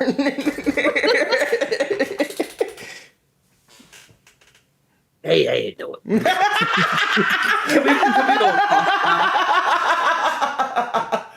Tiny, Hey, what up, give me a big guy? concentration. Gabagoo. Huh? Give me a concentration.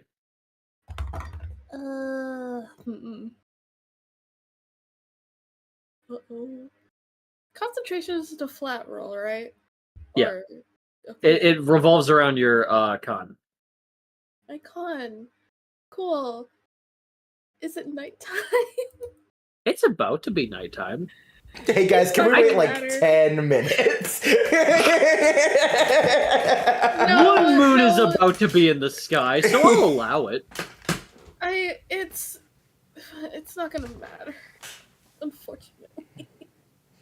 We don't have to make a because- bridge. We can carry with mage hand. That's already been confirmed. We can do that. I mean, but if based on our two high enough rolls, we should already have a bridge. It's just, do we want to make the bridge bigger? Pal, What I got was- a 4. Yeah, no. Yeah, reach we your got hand this. out. We got this. You reach your hand out, and a particular leaf, cupping some rainwater, unfolds due to the amount of pressure it is holding, and just splooshes on top of Tiny. He's now cold and wet.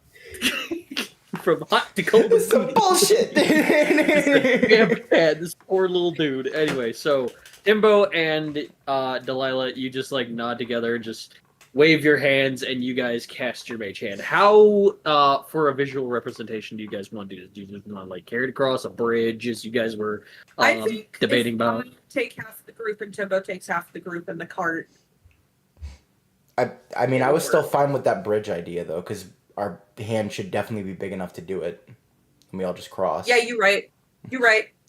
I was gonna jokingly say we just dap our mage hands together and it's big enough to cross the bridge. Crosses a bridge. Because The that's return of the dap up. because it's funny. Fuck it. That's exactly that I'm willing to do. Fuck yeah. The that's only time Delilah and Timbo will be in sync before Timbo goes to therapy. And it's with this. So your mage hands dab up, and you make a bridge. That's a sentence. No, it's fine. And, We'll just have it happen in combat too. It's like, hey man, dab me up as you grab an opponent with mage hand. Cool. All right. So you guys grab each other's hands, and you just go across. All right. Let me just this real quick.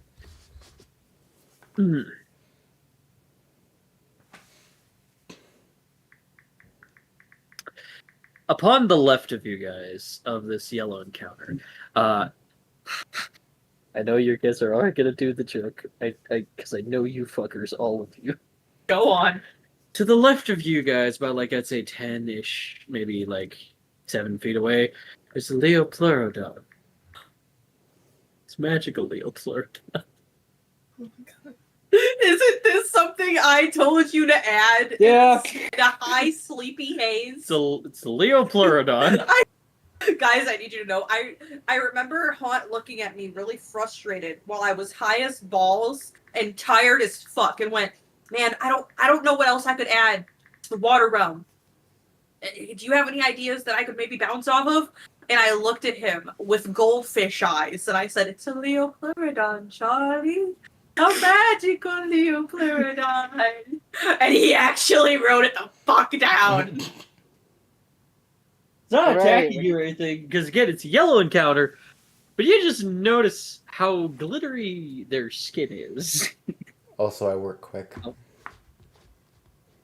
Oh god, what did you do? You do work quick. Yes, it's the B&B with memes all over again, yes. That's funny. All right. Am I wrong? Welcome to our D&D's cloud, where we make memes on the spot. Specifically me. Yay. I make them too much, and I'm not sorry. Also, My where phone the allows fuck me. I is usually Samuel? do it after the session. Yeah, for real, Samuel. There's a Leopleurodon, a magical Leopleurodon. I need you guys to know, because Delilah's probably the only one who would understand the reference. Looks at this, straight face, and then just looks down and mumbles, "Magical Leopleurodon."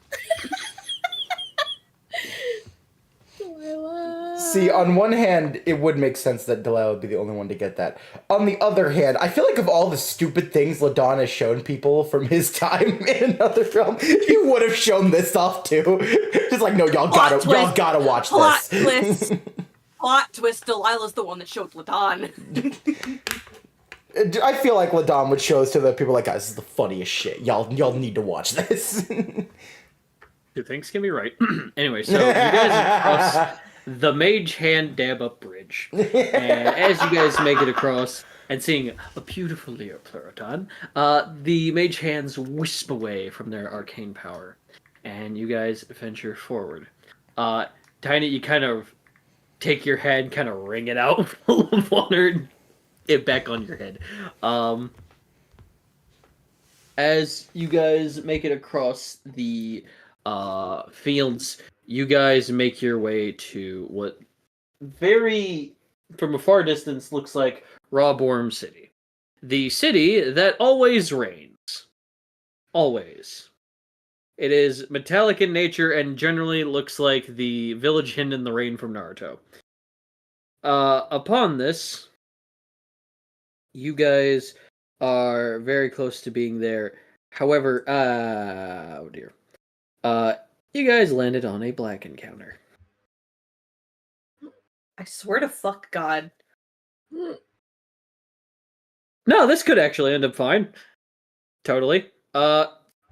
Amongst the puddles of mud and the rainwater, amidst this giant creature, which, Timbo, you almost fall back from this thing rising, as it's like, as it rises up. Timbo, you kind of like almost fall on your back, your entire outfit's covered in mud. Bucket, one of his arms turns into an axe and just goes, "I'll slay anything!" Tiny, you got your magic ready. Yara, you kind of are in a defensive stance. And Delilah, you just have an eyebrow raised. As this thing kind of shakes off the mud and it falls everywhere. You guys encounter one of my few black encounters, which could turn out okay, actually. You guys encounter an axolotl dragon.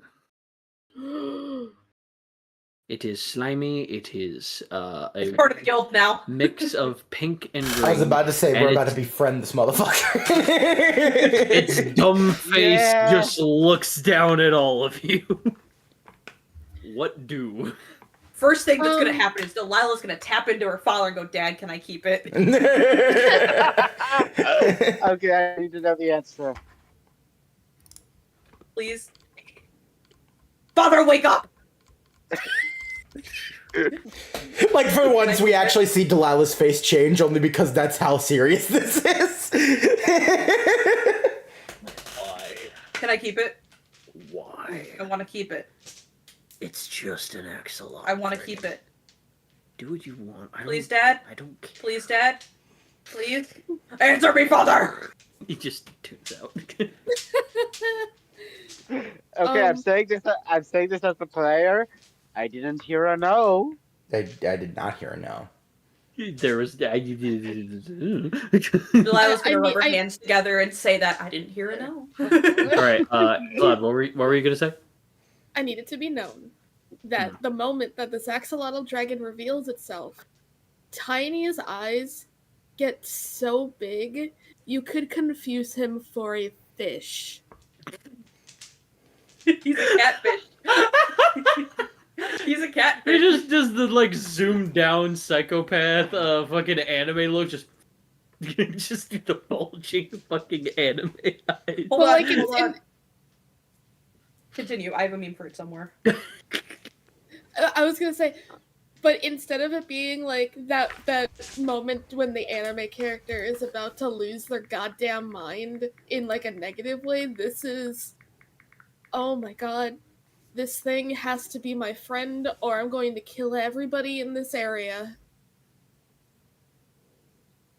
This. Yeah! Yeah. Yep. Yes! Looks at you autistically.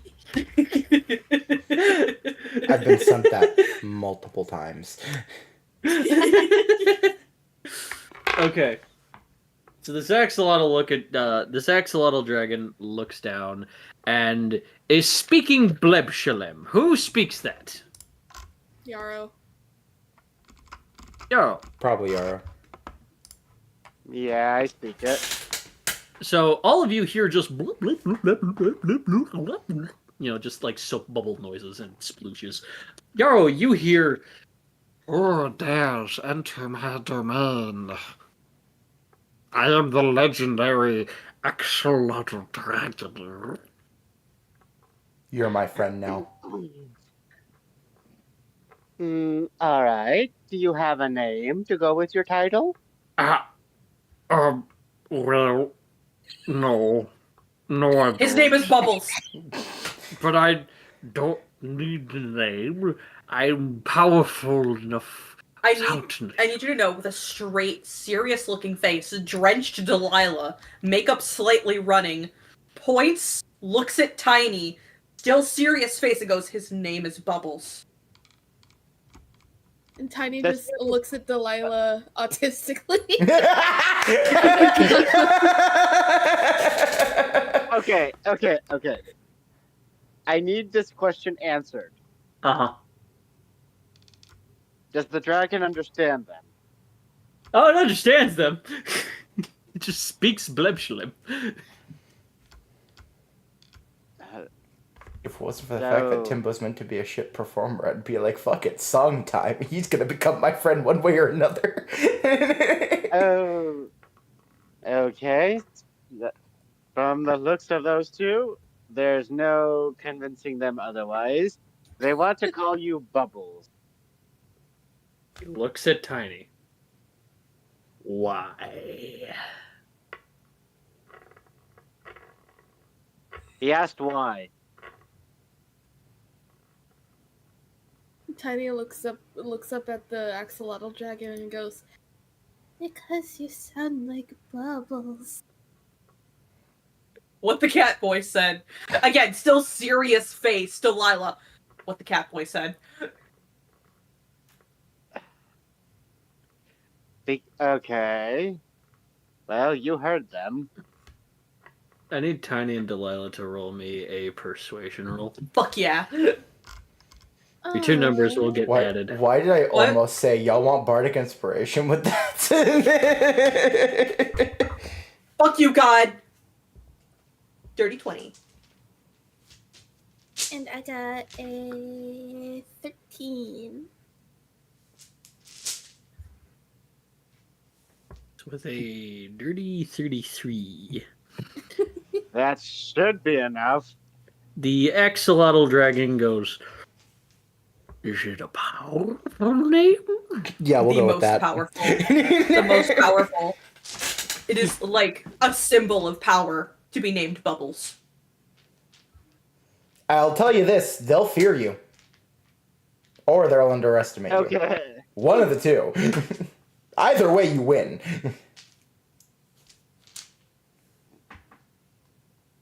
I still need to translate, you know. You go ahead. Go ahead. You can just say you translate. You don't need to repeat every time.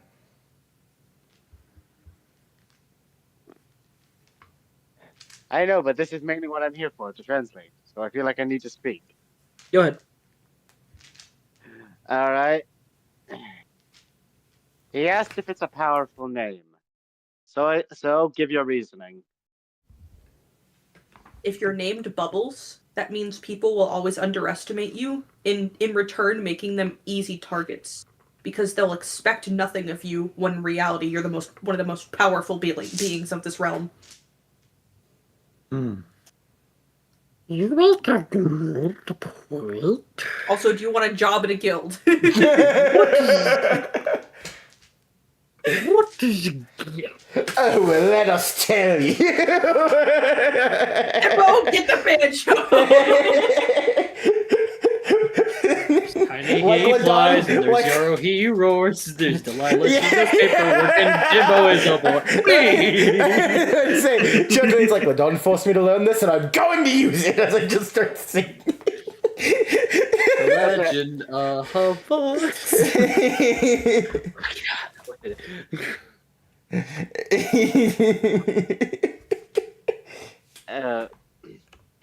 Okay. Timbo, for the record, if this does not work, I'm taking a huge step that way.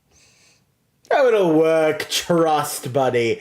It will work. We got a dirty 33. I think even if he rolls low, we still have something.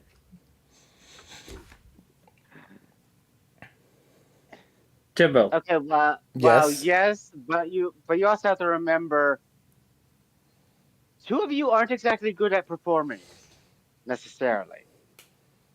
Timbo, give me a performance for the axolotl dragon. Wait, what do you mean two of you aren't good at performing? That's Tiny's whole fucking thing. I know. I left Tiny out. You made it seem like you were talking to them. Hey, I don't know. Delilah can type really well in under Type 5 really minutes. That's fucking a decent well. performance. Okay. I will give you that. But from the sounds of it, this is a musical performance, and we haven't exactly seen Delilah do anything musical. Because she So. does it. Oh, then Exactly. then session 50 is Exactly. gonna be a bummer. Anyway, no I'm kidding. I know that's a lie because you said most of this is improv. Yeah, I know. Okay, just imagine if it actually turns out that way. I'll kill him. Delilah the musical. No, damn it, no. Anyway, Timbo, that performance role. That performance. So it's not a bad role. However, Uh-oh. Okay. anyone want to jump in here and give me a little bit give Timbo a bit of a boost? I think we need to know the number first. What is the number? 10. 10. Not bad, but could use some help. Yeah, that's It's what literally I said. Yarrow, you have guidance, right? Yes. You want to use that on Timbo? Probably for the best I do it, because otherwise, well, let's be honest, the dragon might try to eat Timbo for being a failure. Perhaps. Then we lose Timbo Yeah. forever because I'm not cutting open the dragon. Not this one. Sorry, you're eating, you're going. I'm not. Bubbles has spoken. So wait, so what do I add to the? You add a D4, and what was it? Performance. So adding Which on. is a. Does It's a he roll it or charisma. do You I don't have roll it? anything. Because I I'm reading. rolled. All it says is I have to be touching a person, and once before the spell ends, the target can roll a d4. So you do roll. The target roll, so you roll. Okay, in that case, I got 3. So that becomes a 13. Is that enough?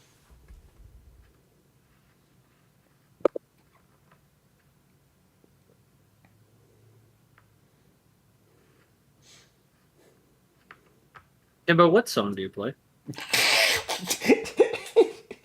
Okay. Is this that could either be a important? good- Or is this That going to could be a determine good thing. everything? It very much might. Wait. Can I give a suggestion? You may give a suggestion to your goblin banjo buddy. It's explaining what the guild is, what it's for, what we're about, but it's a parody to Sonic Underground. Yeah! I killed God! I get brownie points! We get brownie points! We killed God! Yay! I'm going to be writing that later. Anyway, You're welcome. You're fucking welcome.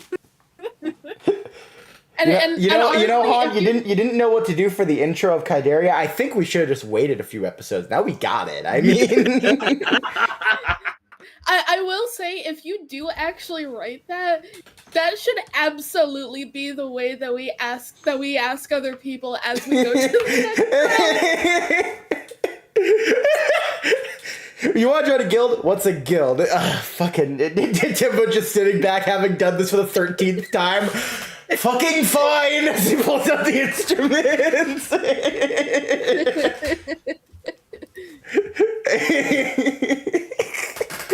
Fucking god damn it. To which that is exactly what I was gonna be like. It's probably just gonna be like an introduction, like to the guild, which is the plan. Sonic Underground parody. Fuck it, yes. You're welcome, guys. I'm sober, by the Dragon way. Fist Tavern. Dragon Fist Tavern.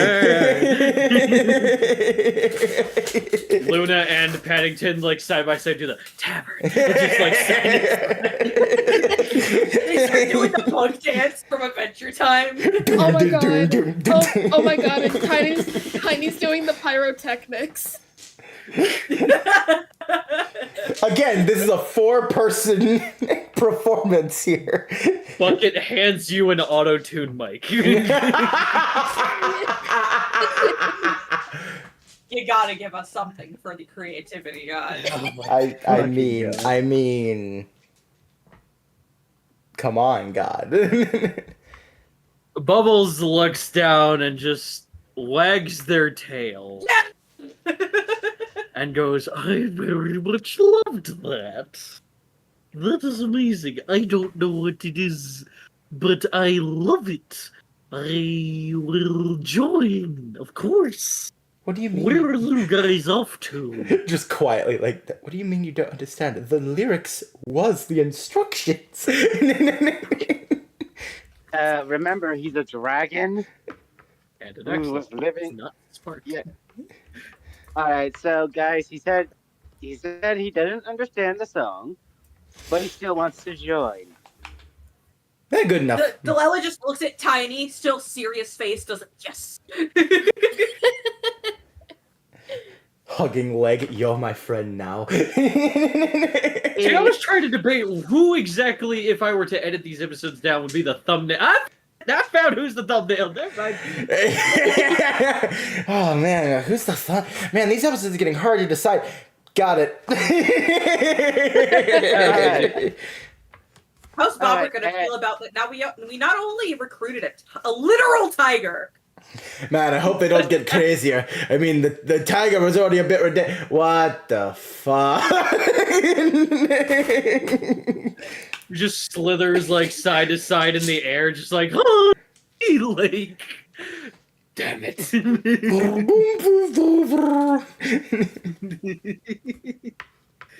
Oh my fucking god. Okay.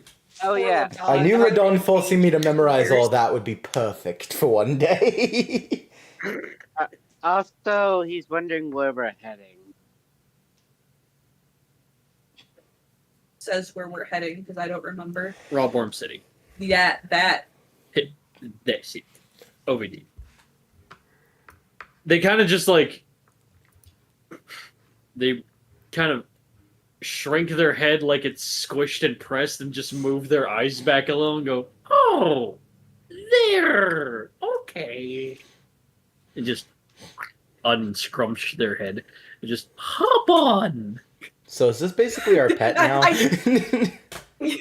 need you to know, Delilah, still serious face, drenched, grips Tiny's shoulders and goes, if anything happens to Bubbles. Tiny Yes, is yes, going you'll to kill look at everyone in this Delilah room and then autistically yourself. with- We get it. Tiny's gonna look up at Delilah autistically with his paws on her shoulders and go, I will join you. Okay, Okay, Windex. okay. I'm saying this as the player, but there can only be one before they kill themselves. So who dies first? Nah, it's fine. It's a suicide That's pact. They dab each other up and take their own life. Exactly. Tiny and Delilah would massacre a village, dab each other up, and then Family Guy death pose. Also, it's funny you So- assume no one else is joining you in that massacre. Bubbles is sacred as fuck. Alright. Bubbles is the mascot. If you can contact Ladon, just like, we got a new mascot for you. What? Okay, I guess. Is that a fucking even axolotl? better. Even better. You know that like really famous art piece where it's Deadpool riding a unicorn? Yes. It's the axolotl dragon, but Bucket's riding him. Yes! We did it. I love that. We did it, y'all. We made Yeah. peak. It's only downhill from It's here. only downhill from here. Yeah, Bobbert is going to be very confused when all these new members come. We Because peaked let's at see, we episode have- 9. We have the Axolotl Dragon, we have Timbo's brother, and we have Action Cactus. Right. Action Cactus is a thing. Still living in your guys' shadow, just waiting to be JoJo summoned. I forgot he existed. Oh, I don't forget Samulantha Yoshiaxi Kodo. Right! Samulantha And that's- Yoshiaxi Kodon. And that's in Timbo's. Yeah. Yeah, I was about to say, that's gonna be terrifying to be like, oh yeah, Ladon, I got this slave here. You got a what? What? I leave you Don't alone worry, Ladon, for it's not- 1 month, and you do this? Yeah, Ladon and Bobbert are going to be very confused and ask why. Listen, I didn't pick it. I did not pick being this, but here we are. Ironically, Ladon, Timbo acquired a slave against his will. Don't Well, freak like that. Well, technically that is the truth. I'll even just pick up the box. Don't freak like that. It is the truth, but also just phrasing like that is so fucking absurd.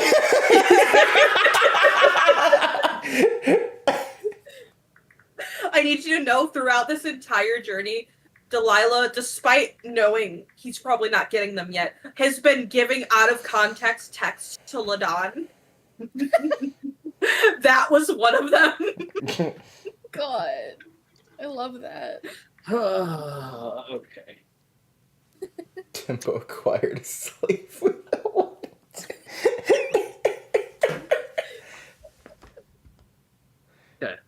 So are we hopping on Bubbles? Yeah, everyone get on Bubbles. Yeah, we're gonna Everyone make like a dex check.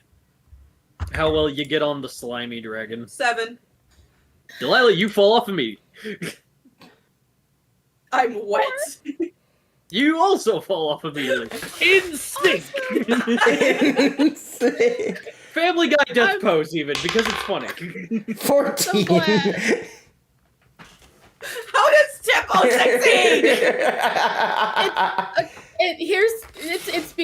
It's because very very obviously, Coda. It's because Tiny and Delilah are not normal about this thing. Fair. You know what? Fair. Timbo, giant slime creature. Yeah, it makes sense. Yeah, perfect sense. Yarrow, yeah, it makes perfect sense. It's a creature in the swamps. Yeah, it makes sense. These two, on the other hand, are just like beauty. Okay. Hunter, I have a question. What's your question, Silter? Okay, I already rolled, but before I give the answer to this, does getting on this dragon count as animal handling? Because if so, I get to roll again. I'll allow it.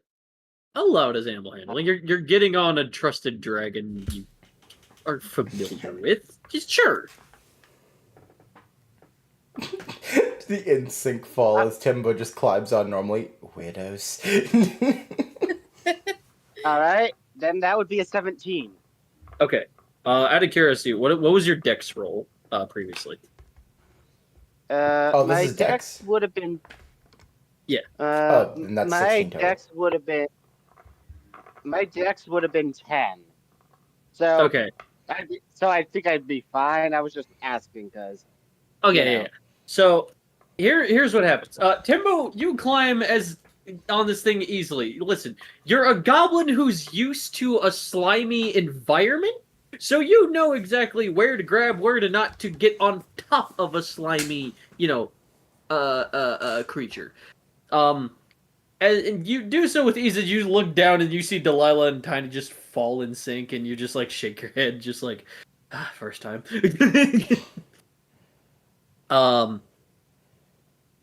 As Bucky kind of just like extends his legs like stilts and just hop on with the cart in hand as he just lifts it and positions it fine. Yarrow, you start to get up and you slide a little bit, but with your animal handling, its tail just lifts you up like an elevator and just puts you on. To which point, it kind of digs into the mud a little bit to grab Tiny and Delilah and just plops them on as well. You guys are covered in mud, wet, just... You guys are damp as all fucking hell. Now you guys are slimy on Bubbles. As Bubbles just kind of like galumps up on the muddy ground and then starts levitating by like swishing its body like left and right as if it's swimming in the air. This is the best day of Tiny's life. She'll never explain it. Ever. She'll never explain it unless directly asked or certain character developments happen. Delilah fucking loves dragons. You guys make your way to Rawborn City. It is the metallic city that never stops raining. As upon enter, Bubbles kind of lets you all down nice and safe, and looks kind of here and just goes, one moment, and then just coughs up a conch shell. Just, it just spits it and just lands in Tiny's hands, and just points at you, Tiny, and just like signals to like just lift it up. He's gonna do that. As you do, the body of Bubbles kind of just swirls into this arcane pink energy, and it just goes into the tiny little conch shell. Tiny is holding the conch shell with the now essence of Bubbles, and there is like practically stars in his eyes. He is just staring at it, and then he looks up at Delilah, and he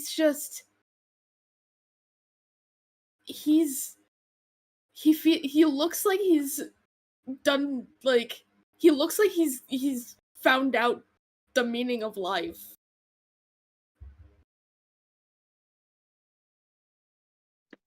How does Delilah respond?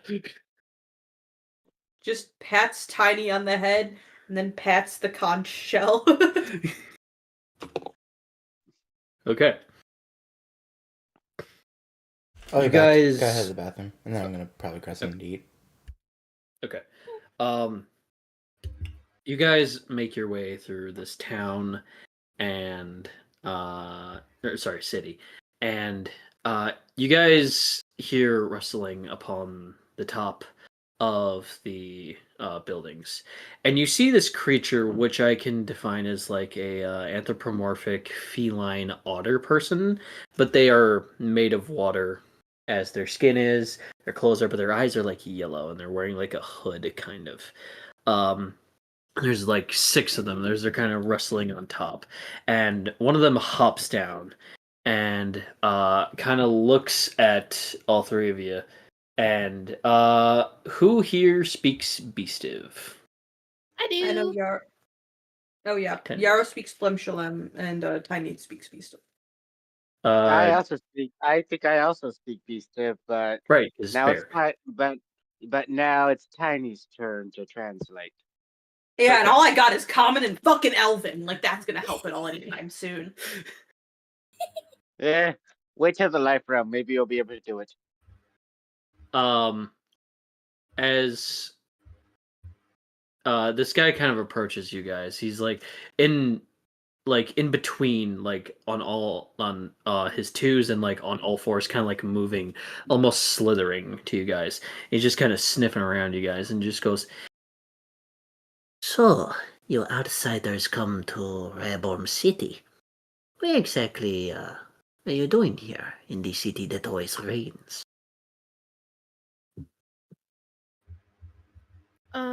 Tiny repeats this and looks to Delilah for once again the explanation so he can translate it. We are here, sent on a mission from Ladon to recruit people for the guild. No, you speak common. Oh, I can just switch languages that. I can translate for my brothers and sisters here. They do not speak common, but I can speak common. I just assumed that most of you were of these species that I did not need to speak common. But if that is the language everyone speaks, I can speak that.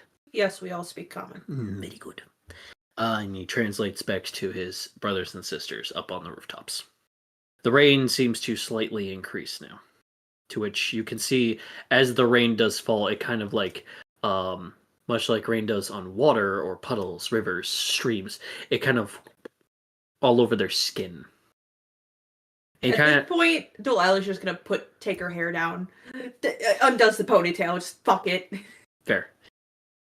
He kind of looks at you in like sort of a confusion, but also like, I'm not used to seeing people like you guys around here. This is interesting.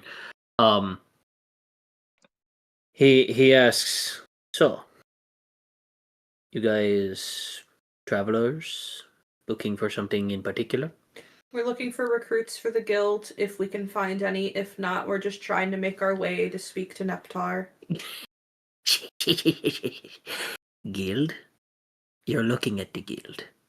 as he kind of gestures toward him and his siblings. We are amongst the guild. Oh, I meant We are part of the Azure Trident Guild. I am the leader. My name is Budal. oh, if that's the case, then we're just passing through them. Just passing through. You're looking for members? If we can find any, yes, that'd be preferred. If not, we're just making our way to Neptar. Oh, no. See here. Neptar, he lives at the bottom of the ocean, and none of you look aquatic in that sense. We were told to go to certain towns or cities where we could potentially communicate with him. If you need somebody aquatic and can dive underwater on their own, or by some kind of mechanism, or aware of mechanisms, there is one person. He lives over by the tavern, just at the end of the street over here.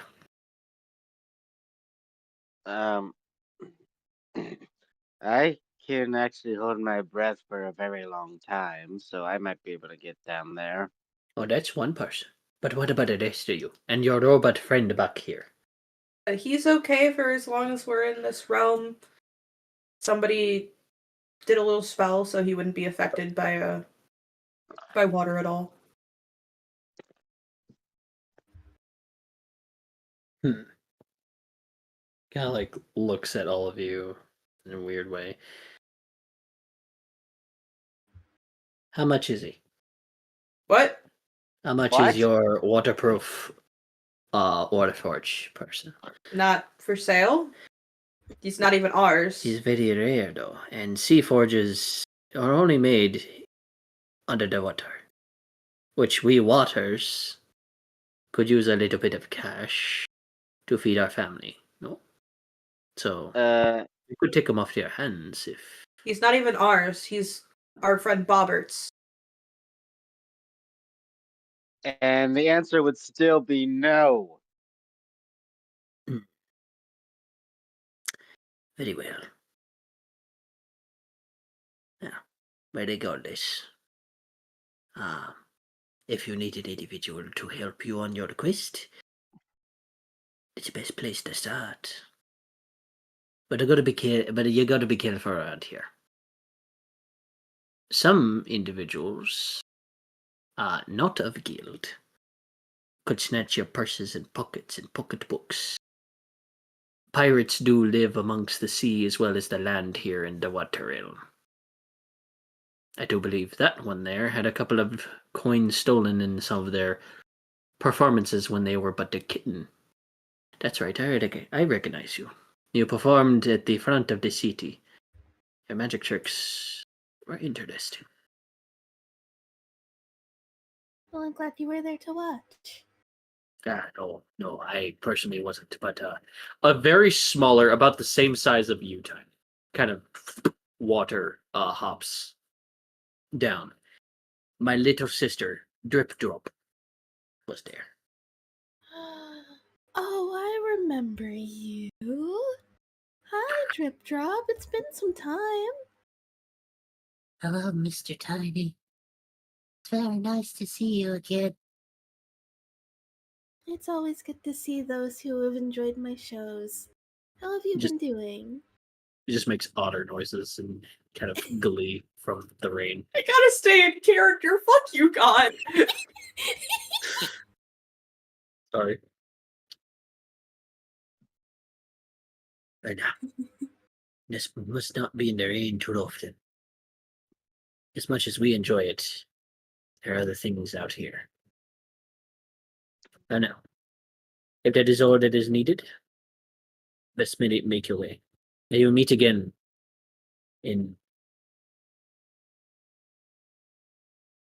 steamier days that are better than the downpour. Okay, so are we going to continue on to the city we need to get to then? You are welcome to go to the city, or you can stop by the tavern as Pudel suggested. I mean, we could sure stop by there first. Okay. They dispense and leave, and you guys make your way to that tavern, correct? The word you want or looking for was disperse. You said dispense. Dispense, sorry, my bad.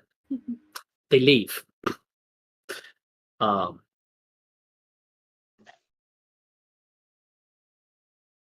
so head to the tavern then, guys? Yeah. As approaching the tavern, you kind of hear, like, as you guys get closer and closer, you guys kind of hear like a ruckus going on over there, to the point where a amphibofolk, very large, almost like dad bod, kind of an ugly toad presence with an eye patch and a couple of scars on his other eye, get tossed out of the tavern, and he just makes fat frog noises, just like, "Hey, what do you think you're doing that?" And you see like some hippo guy with a brown trench coat, a sort of Newsies cap, and a double barrel shotgun just Crank, point at the frog person, and just go, and if I see you try to slap another woman's ass without her consent, they put a cigar in their mouth. Ah, this is the hippo person we were told I'm about. gonna blow your fucking head off. Do you fucking understand me, Wart? Yeah. Delilah Bro. looks back at the group and goes, I like this guy. He just leaves. He just puts out his cigar, grabs from his back pocket a bottle of whiskey and chugs and just looks over at you. He goes, nothing to see, move along. And he just stumbles his way back into the tavern. Mm.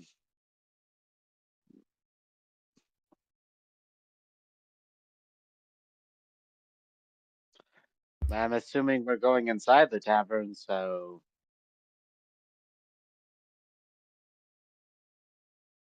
So you guys proceed. Bucket kind of parks the cart, and you guys make your way. There's a lot of what looks like sailors and pirates and other like sea-dwelling individuals from what looks like from their tattoos and stuff, just like slamming down their mugs, enjoying a nice grub of mead, drinking on, singing shanties, holding each other's arms. You see this sort of Elkin waitress kind of like adjust her maid outfit, and it's just like, thanks again for Geppo. Don't mention it. Listen, you're getting What your were we told raise. about Fidget before? You were told that he translates all languages. And he is a hippo person. Potential guild member? Potentially. As she's like, thanks again, Figeppo. I really appreciate it. She's like, hey, don't mention it. Listen, you're getting your promotion like tomorrow, right? I really hope so. I've been working really hard. That's my kiddo. No. Go back there and do the best you can with your job. And no slouching, all right? There's a difference between lazying it up and just being cocky about your job. Yes, of course, Spaghetto. He just sits back at the bar and just, hey, bartender, another round. And this Minotaur person who's like drawing a glass kind of like slides him a beer and he just catches it. He just shotguns it, slams I'm gonna it. be real. I heard Minotaur and I almost went no. And I'm like, wait, no, he's dead.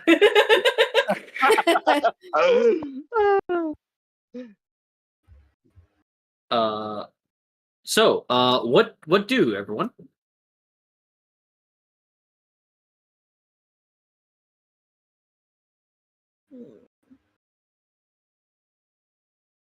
A moment. Odds or evens? Evens.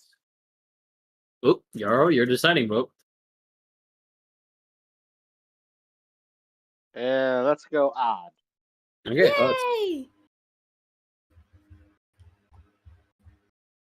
Delilah's gonna walk up to Figeppo. Okay. Hooray! You walk up to the GIF, which is hippo person. What do you say to this very large man?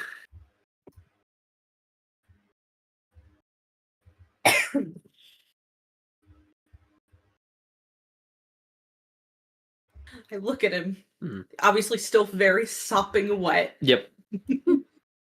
Hair down, dripping, covered in slime and mud. Delilah takes off her glasses, kind of just like cleans them off a bit, puts them back on. Mhm. So,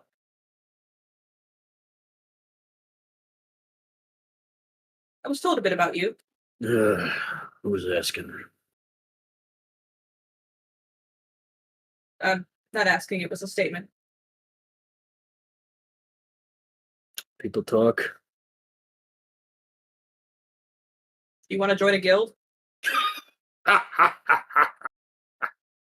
He slowly turns in a stool, looks you dead in your eyes, like a couple like ceremonies away, and goes, like blatantly, like the Bugs Bunny meme, just no. What would it take for you? I don't do guilds. I don't either. I'm not even part of it. Why are you offering? Because Ladon sent me to try and get someone. Oh, Ladon's just running around being like, help me, I joined my guild. No. What would it I take? don't do guilds. I don't do friends. I don't either. I'm slow, I get in people's way, and then when I'm picking up slack, people get in my way. I don't do that. I help people who need help, and that is all. What would it take to get you to join? What would it take? You're really not taking no for an answer, are you? Ki-Dierria's looks at watch. Top rated lawyer, yes. Oh, goody, a lawyer. I feel safe already. Listen there, kiddo. No. You didn't answer my question. Yeah, what would it take for me to join your fancy schmancy book club? No. No, it's not an answer to a question like that. Well, it's my answer. I don't do after school clubs. I don't do find the dragon and save the maiden bullshit anymore. Okay? I mean, that's not Those are really what dumb. this guild is about. Okay, then, Miss Lawyer. Delilah. Enlighten me. Delilah, nice to meet you. What is this? You seem like you enjoy scaring people off. I don't enjoy it. I You get deserve it. a job done, and if someone's messing with women, children, or people who do not deserve it, yeah, I make a stand. What of it? Just kind of like just gestures like, eh? Does not mean I'm joining some fancy schmancy guild. Just because you joined the guild doesn't mean you have to work with people. And what of you? You're not of the guild, but No. looks over at Yarrow, Timbo, and Tiny. Clearly, you're taking some kids on a field trip or something. Basically. Uh-huh. Y'all are gonna get yourselves killed. Not yet. Go home while you can, while it's safe. While the rain still pours softly. But Get then that you would be me? boring. Ah, I see. And pointless. So you want thrill of the chase, glory, doubled. I mean, not really. If anything, I don't like the attention, which is ironic coming from a lawyer. All right, you stop talking.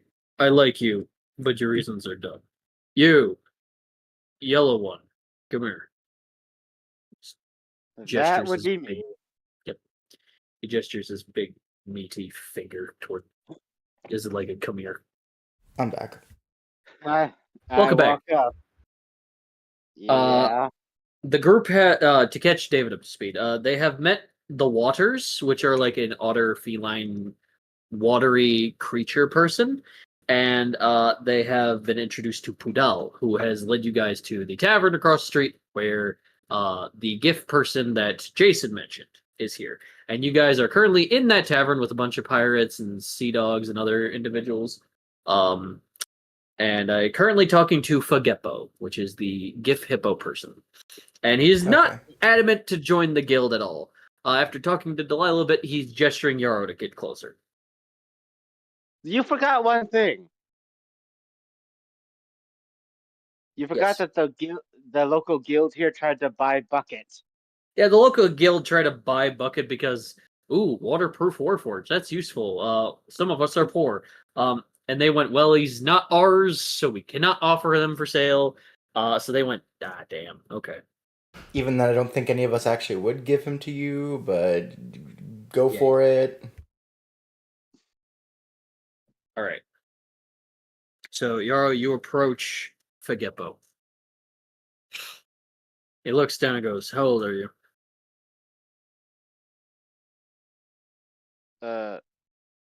One moment. I need to check my character sheet. You're perfectly fine. Deadass, I there is a think part of me that goes, I generally don't remember. Good luck, bud. All right. Okay. Physically, Yarrow is 20 in the form that they are in. Okay. 20. You. Tabaxi, come here. Tiny trots over. He kind of like softly takes the back knuckle of his hand and like moves your face around and goes, memorizing the kind of like small reptile scale pattern across your body. What happened here? I am a follower / warlock of Dantanaga, so the first time I tried to use the magic that he bestowed to me, it kind of went wrong a little bit. But now I've got these, and he flexes his wings out a little. I see. You, goblin, come here. Oh no. This is gonna go. Do not mess this up, Timbo. I say mentally.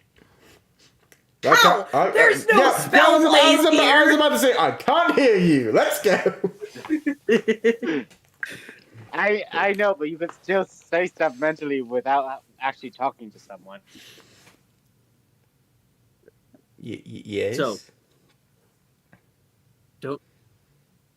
can I recognize you from somewhere? Oh, Delilah just starts rubbing her temples. Maybe not. I don't know. I get that a lot, actually. You got one of those faces. Okay. What's your name? And this is the moment where everyone collectively goes, shit. Delilah takes off her glasses and tosses them on the bar counter and rubs her face. Do you actually? Yeah.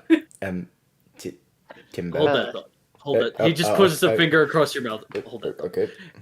He just looks over at Delilah. Something the matter? It's been a day. Mm-hmm. Takes his finger away and goes, "What's your name?" Timbo. No, yeah, it couldn't be you. Delilah just puts glasses back on.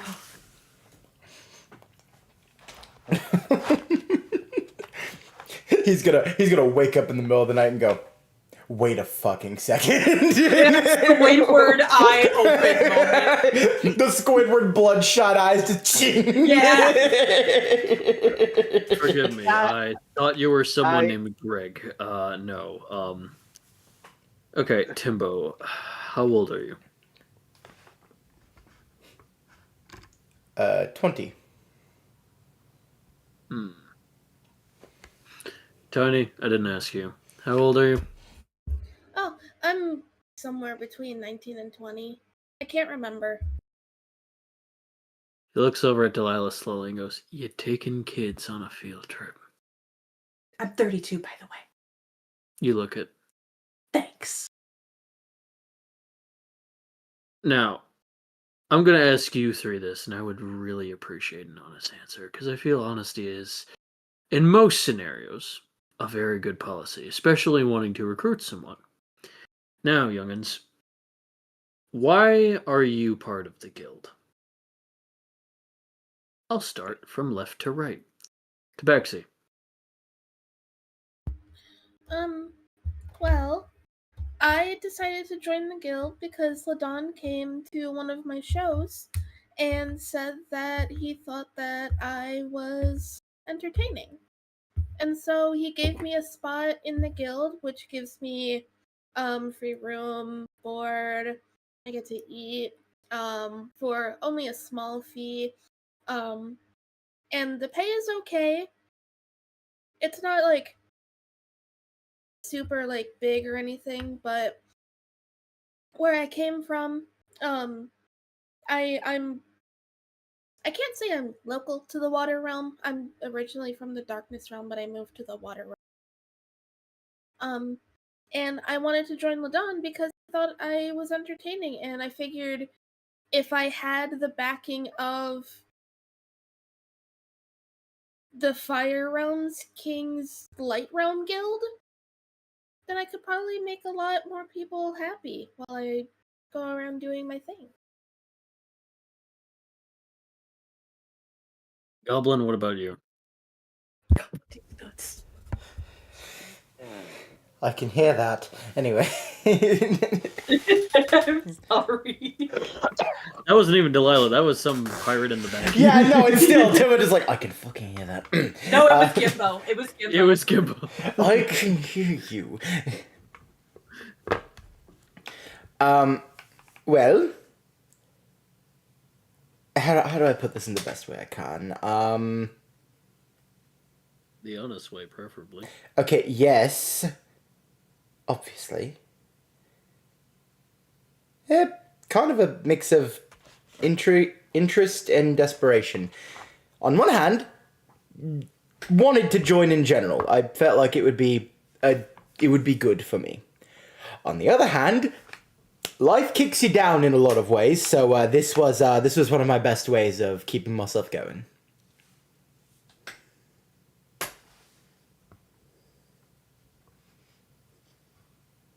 Griskin. Not all of us can have a cheery story.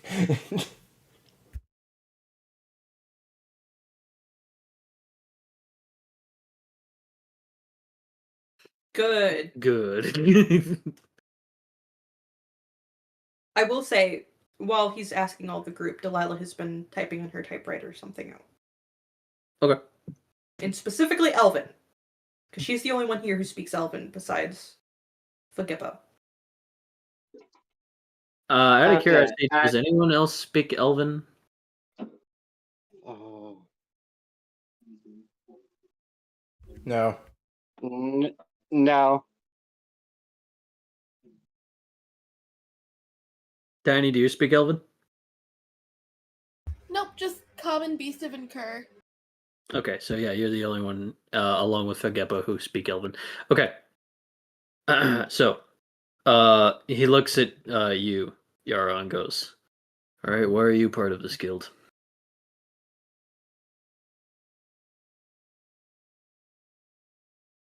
To be honest, I'm looking for something. That's it. Yeah, yeah, that's really it. Except I don't know what I'm looking for. All it was the feeling I had that I had to find something in the realm where the guild was. I'm still looking for it, but if I can help as many people along the way, I'm fine with that. It's what I feel like I was meant to do, to help people. And I feel like this is the best way to do it.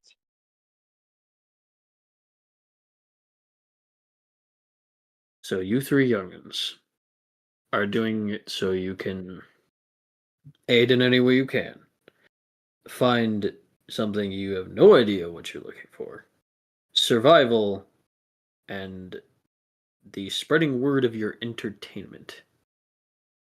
Mm-hmm. Delilah, was it? Yes. Why are you adventuring with these three? And with that, finishes typing on the typewriter, takes the piece of paper, folds it, hands it to him. Oh. Right, lawyer. He pulls a pair of reading glasses out from his inner jacket and he just unfolds them and takes it. And he does that old man look where he takes a piece of paper, I love looks this at guy. it from the top down, and then he like looks down to like make sure he's reading it. What in Elven does this say? Delilah's backstory. In gruesome detail. Mhm. So some random fuck in a tavern gets to know immediately, but we don't. So, does the color drain from his face? I'm gonna do a charisma check on him. Oh, I will also preface the reasons behind certain actions have pure, unfiltered honesty. So if the color drains from his face, it's not because he doesn't like Delilah. he reads it. Mm, I was And is just, it I'll admit, I was imagining the reason if color would drain from it is because of how graphic you could make it sound. That too. he reads it and goes, hmm. He slowly gives you the piece of paper and goes, "Best not let too many people hear." Takes off his glasses and slowly puts them back. "Best not let too many people around here read that." Cool. Sensitive information for yourself, isn't it?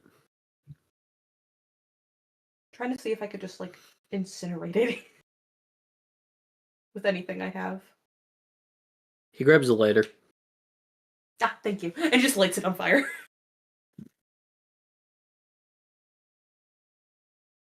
Well then. So you guys are on a basis of primarily survival. What do the four of you share and hold together and cherish?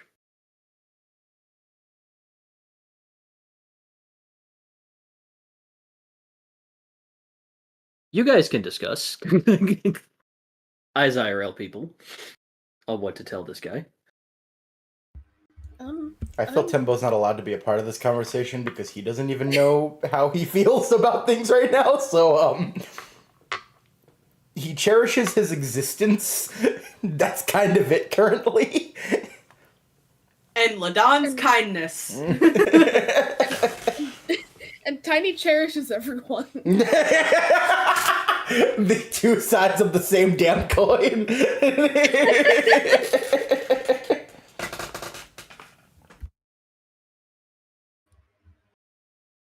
The way he phrases it is he looks at the four of you and wants to know what you guys cherish as your group right now. What is so special about this group that the four of you are very adamant about proceeding with the four of you or more or other individuals of your group? We need a job. The mission. Well-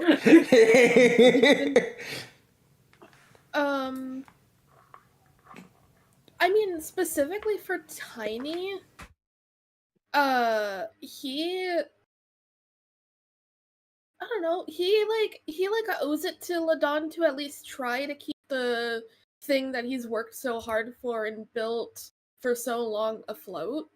So being able to go on this mission, one, to help him, and two, see more realms than he's seen in a long time, and be able to like talk to more people outside of the guild and outside of the two places he's lived before.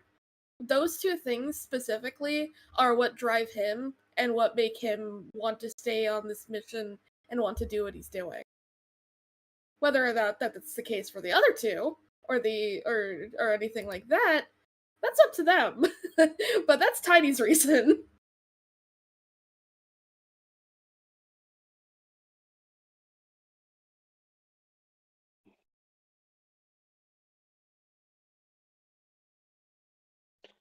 See, I know Delilah's reason. But the simple answer is because the mission is important. Well, the simple Okay. answer is that she's friends with Ladon. That That too. Okay.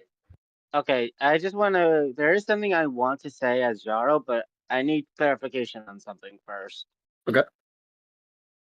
He's asking for pretty much a reason we all share, correct? Yeah. All right.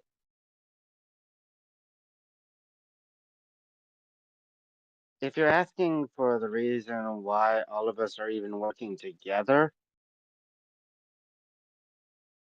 it's simply put, it just has to do with the one who runs the guild. But other than that, we don't share anything as a reason why we're working together. And I'll even be honest, I hate one of the people in this group.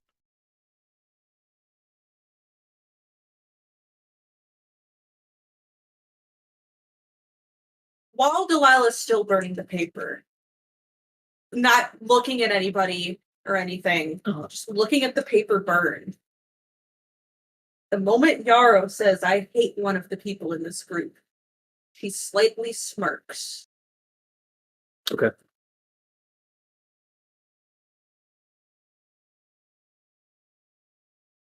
Burn paper. Burn.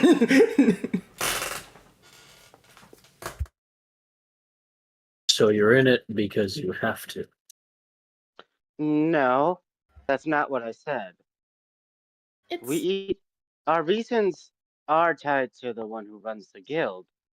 But at the end of the day, when it comes to a guild, you are able to choose what jobs you go on and don't. We all chose to go on this job for various reasons. But at the end of the day, the one common reason we share between us is the fact that we want to make sure the one running the guild is happy. So Ladon, Yeah. you want to make So- sure he's that's going. Yeah, so it's less that we have to and more we want to because Ladon's given us like a place where we are able to do what we want to. He's in a way the guild that he runs has given us a freedom that I don't think that we could have found anywhere. So, yeah, at least in my case, I kind of owe it to him to at least try.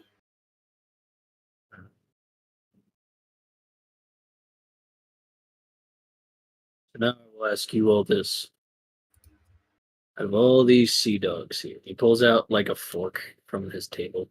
He just slowly gestures toward everyone in the tavern who's not even paying mind to this conversation. Big tavern. He gestures toward everyone slowly as he's pacing his arm from one side to another. Out of all these sea dogs, adventurers, bodybuilders, bodyguards, thieves of the sea, protectors of the sea, and chicken fingers over there, and you just see just like this parrot Aarakocra just like scarfing down some chicken fingers. Why me? Does that count as cannibalism? Not technically. Well, he's a parrot. That's chicken. I'd say no. One has more sentience than the other, and technically two different races. So therefore, it is not by technicality cannibalism. Also, if you knew chicken fingers, he's a little. Anyway, why me? And if you say that I am old and experienced, I will shoot all of you on sight. We Not the all reason. we all know the information that was given to us about this translation, correct? Yes. Okay. Tiny's gonna go.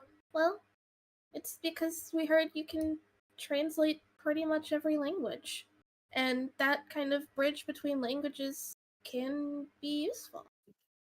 Any gift can There's- do that. Okay, hon.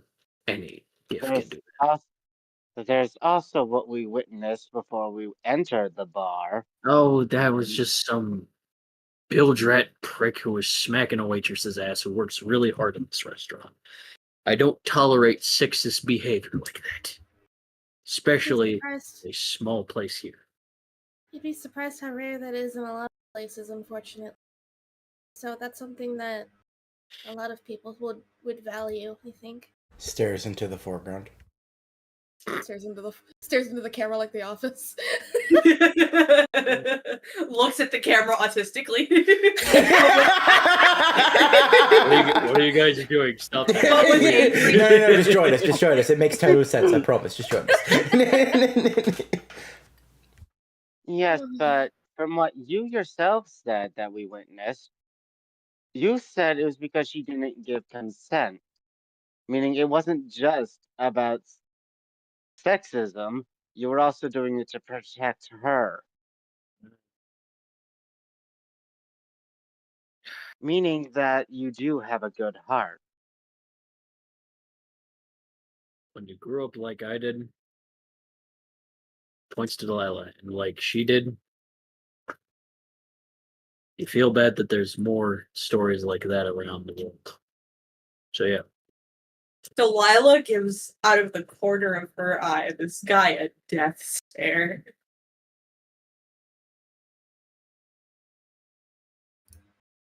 I assume all of you have a story, some less kinder than the other.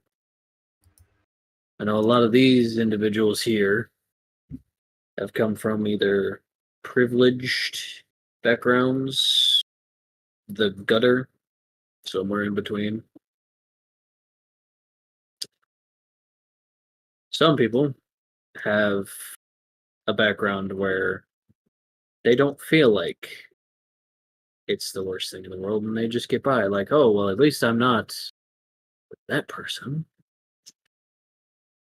What's wrong is wrong. What's right is right. If you have the choice to stand up for those who are too far in the muck, you can be that hand to pull now, should you pick. If they choose to stay in the muck, that's their choice. You can just walk away. It's fine. You got your own stuff to deal with. But if someone asks for help, who am I to say no, right? About your guild. Puts the fork down.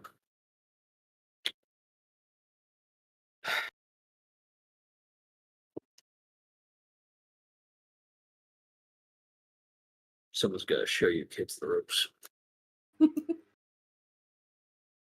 Fine. Give me one good reason why I should just grab my gear and head out with you now. He looks at Delilah. I'll let you speak because you're not technically a guild member. But I also feel like if anything happens to them, it's your ass. So I'll ask you, chaperone. You can tell by the tone in his voice he does not mean that in like a negative Nancy way, but like in a way of where it's like, I don't know this dynamic. So he's asking why he should. Yes, toward you. Gonna look him dead in the eyes and in Elven go, it takes one to know one.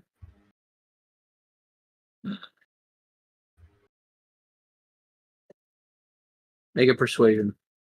I'll give you advantage. Yippee!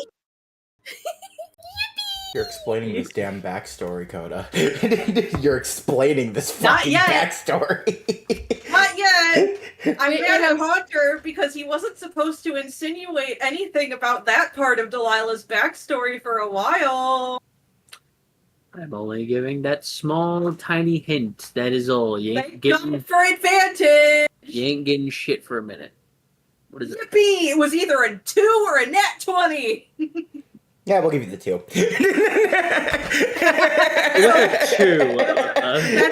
That's a 21 because I got a +1 in charisma. So. So In it'd be a Elven, he 3 'cause you're a speaks back. +1. So anyway. So in Elven, he replies back, fine, I'll join. He gets up, finishes his drink, and just slams it back on the counter. And just goes, Marco, it's like I'm paying my tab after all. And he slams down a good sack of gold. The Minotaur just kind of drags the sack and just goes, appreciate doing business with you. Tucks his cap and he just gestures his hand slowly out the door, as in, all right, let's leave. So you guys have now recruited Fagetto. Yahoo!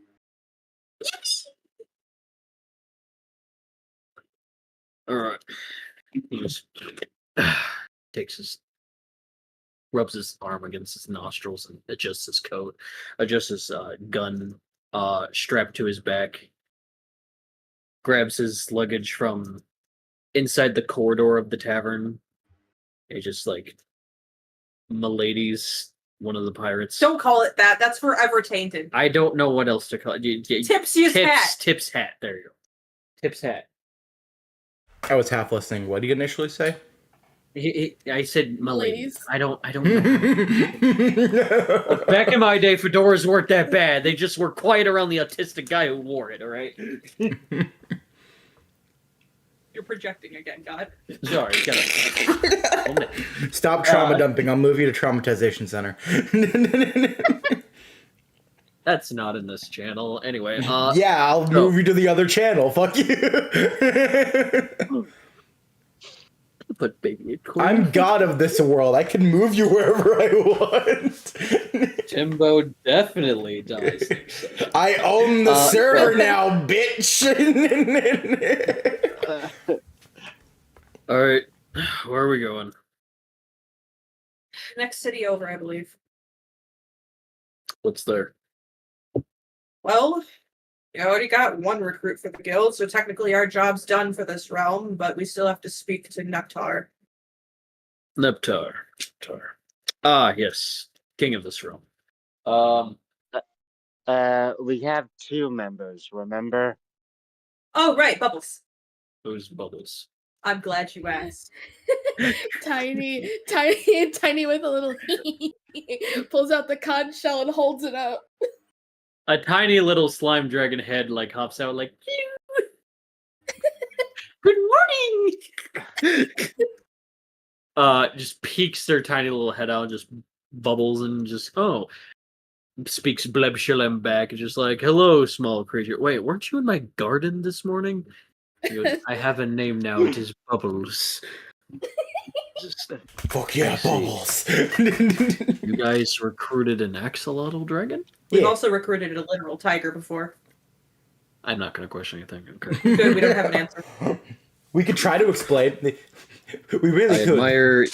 admire your honesty, Delilah. No, sorry. Just so I'm an old man. So everyone's names, you're Bubbles, right? That is correct. And he just slithers back inside the conch.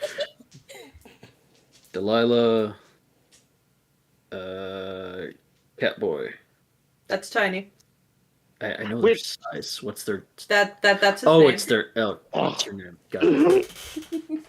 All right. So you're small puny, Grizz right?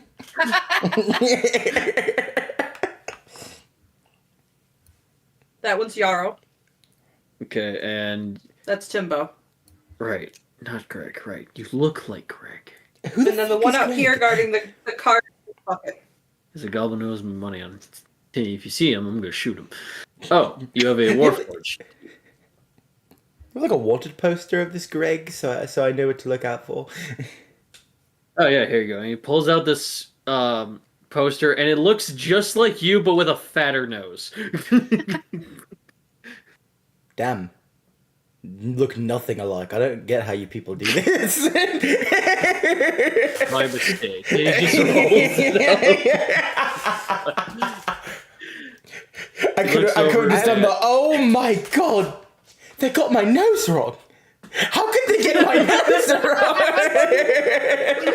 I was partially waiting. I was tempted. I was very tempted. The way Delilah would have bapped you upside the head. If we ever come to a Timbo wanted poster and they mess up any detail, Timbo will comment on it. Yippee! What's your ID, Warforge? I am Bucket. Oh, well, with this rain, we're gonna need one. Come on, then. Oh, wait, hold on. Stop moving. Is it safe for him to walk in rain? Yeah, somebody did a spell on him earlier in the first town. And it was a waterproof spell? Yes. Walk, Bucket. Walks. Rain falls on him. He's fine. He goes, okay. Alright, just making sure. Okay. Proceed that way, I guess. Takes his canteen, just... that's some good shit.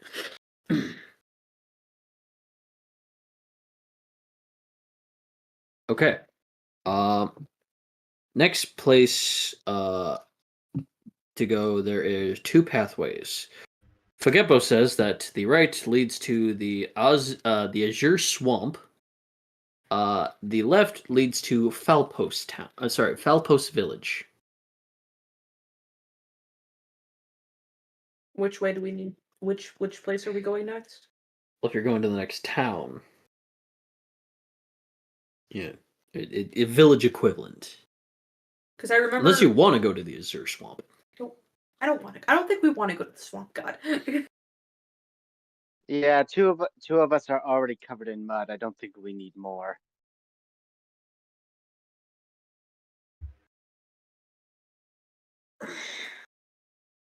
You got this, guy. I don't know what y'all are talking about. Tiny time of the time of his life being covered in mud. That explains why you wanted the jar of it. Tiny just rolling around. Don't know what y'all complain about. Just everyone just like, well, obviously we go to Falpo's Village. Tiny just like rolling like he's like Patrick rolling around them, a Squidward, just going, the swamp sounds nice. I can hear the fucking Mabel in my head of just, yay, grass, but it's mud instead.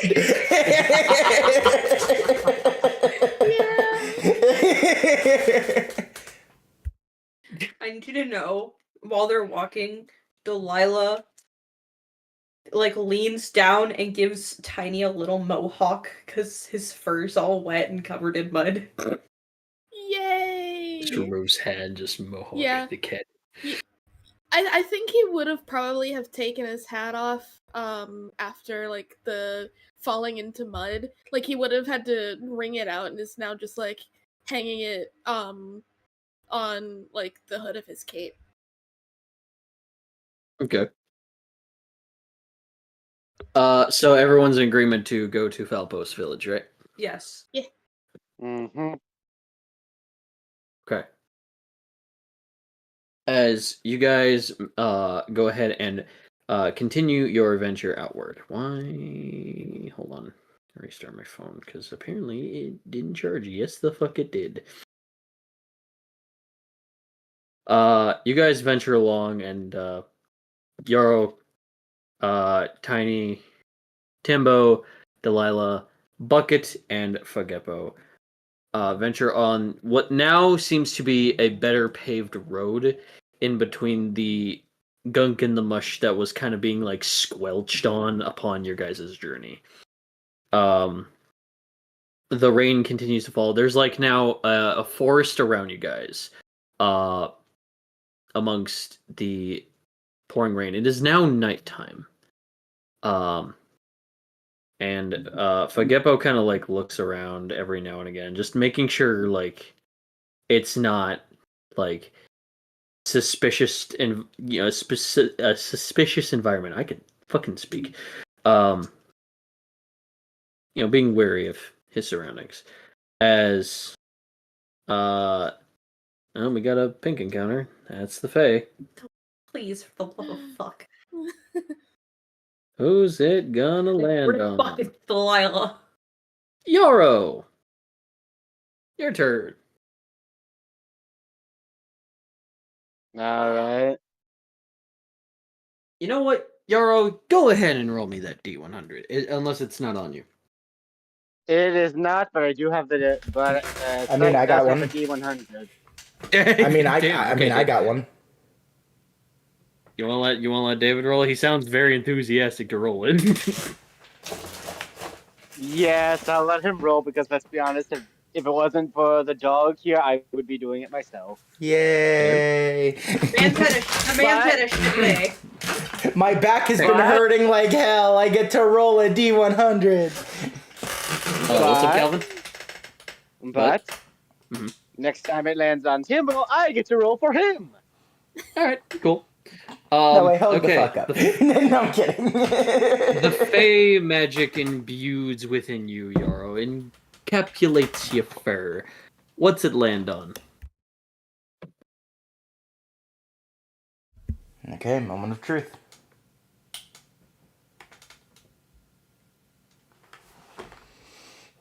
That is a 47. 47. Okay. All right. For the rest of this session, because it's 10:24. Yarrow, you gain wisdom advantage rolls and a perception advantage roll. However, in the middle of your forehead opens a third eye. And it's human eye looking. No! It kind of just looks around. Permission to punch the eye. Nope, I don't like that. Permission to punch Timbo back. I didn't even punch you yet. He's like, you mean? No one's punching anybody. Do you not see that eye? Yeah, Of course I see the eye. Yeah, see if it got to you. Yep.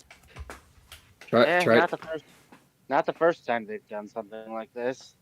Use your forehead muscles. Make sure you blink, wink. That way, I don't know. Well, don't stare at it for too long. It might get sensitive. Let's go.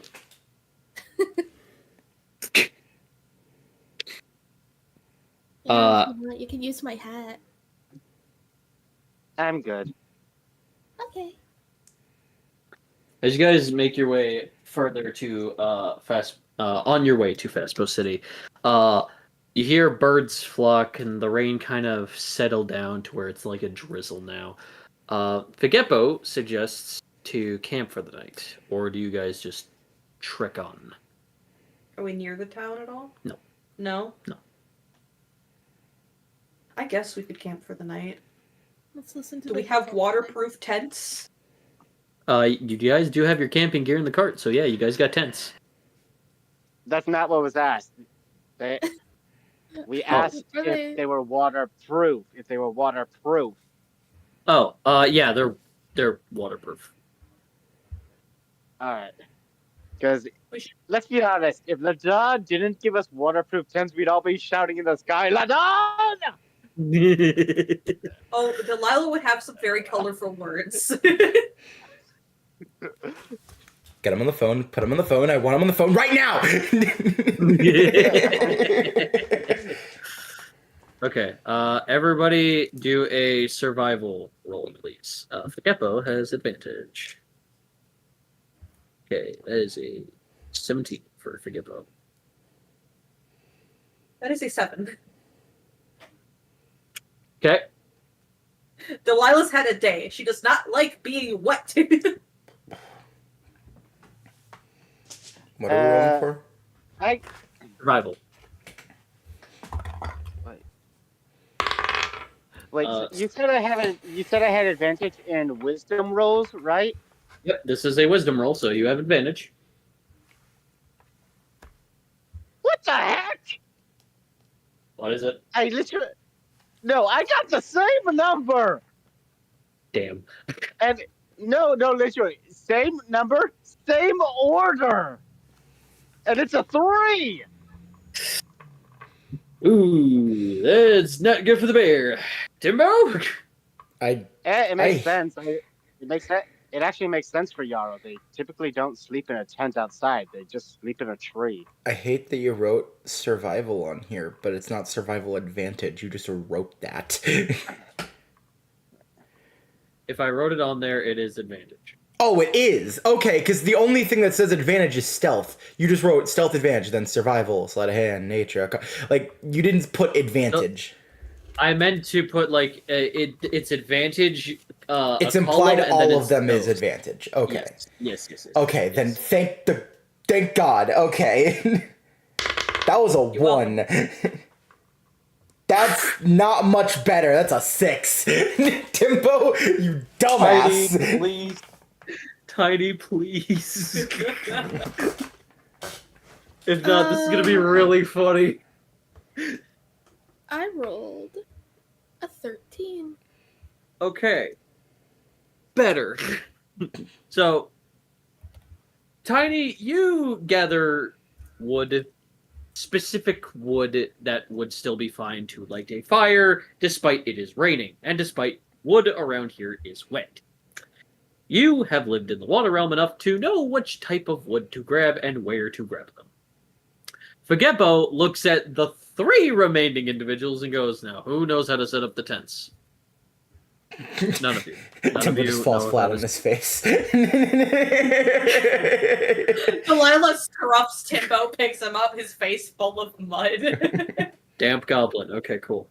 And Delilah also just, while still like deadpan, just shakes him to get the mud off. But Hey, I normally sleep in the trees whenever I'm out on a mission. Okay. He just kind of pinches his temples and goes, okay. I wasn't made for field work. You get an excuse. You need to touch grass, and I got nothing for you. Be less sad, Timbo. I don't fucking know. Okay, Bucket, what do you know? Be less sad, Timbo. Stop being depressed. What the fuck? So Bucket with a nat 20 just goes, What the fuck, Bucket? That's decided. He's our grug. He's our grug. If I had a nickel for every time a random character in our group just critically nat 20'd where everyone else failed, I'd have 2 nickels. Just a lot, but it's fucking weird that it happened twice. very well then. And he, like, sort of bends some of the trees and accumulates some stones and some twine to, like, make a perfect nature hut. And he just, like, looks and goes, I was figuring this would be really good for Tiny and Yarrow, because they are an animal-like species and deserve nature, while also being tented at the same time. Due to the lack of tents, I suggest that this is the good accommodation. Bucket can also stay here, but he has to hang from this little twine that I made.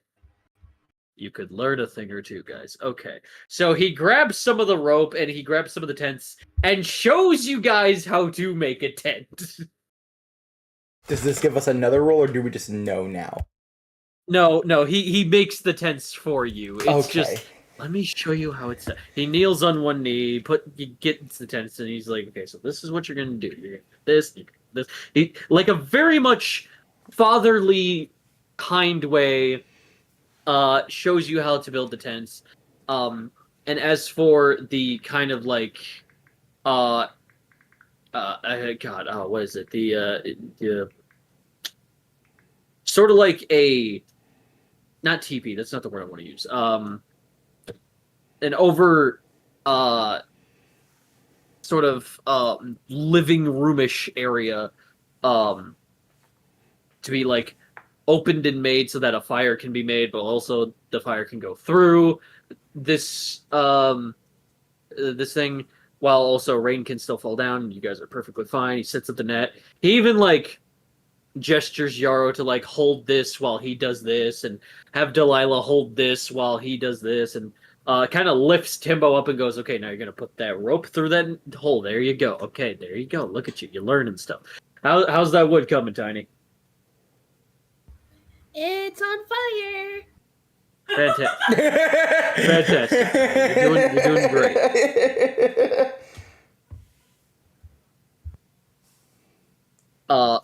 Bucket also refills your water thing, Yarrow, and camp is decently set. I need you to know when Tiny goes, it's on fire. I just pictured Pim from Smiling Friends throwing his arms up in the air and just like waving them. It's on fire. Yes. Look for Geppo, it's on fire!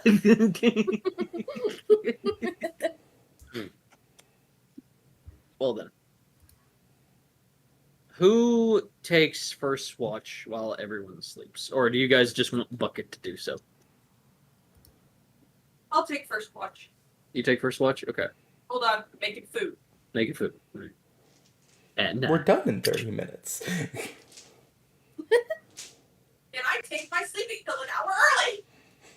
You could fucking deal! I have to take it out an empty stomach, you dumb bitch. You're right, I Glad you am hear that, so dumb. I don't have Moving to on. Cool. There's like a moment where like a finger leaves your shadow, and there's Action Cactus who just gets one drop of rain, and then his finger goes back into the shadow.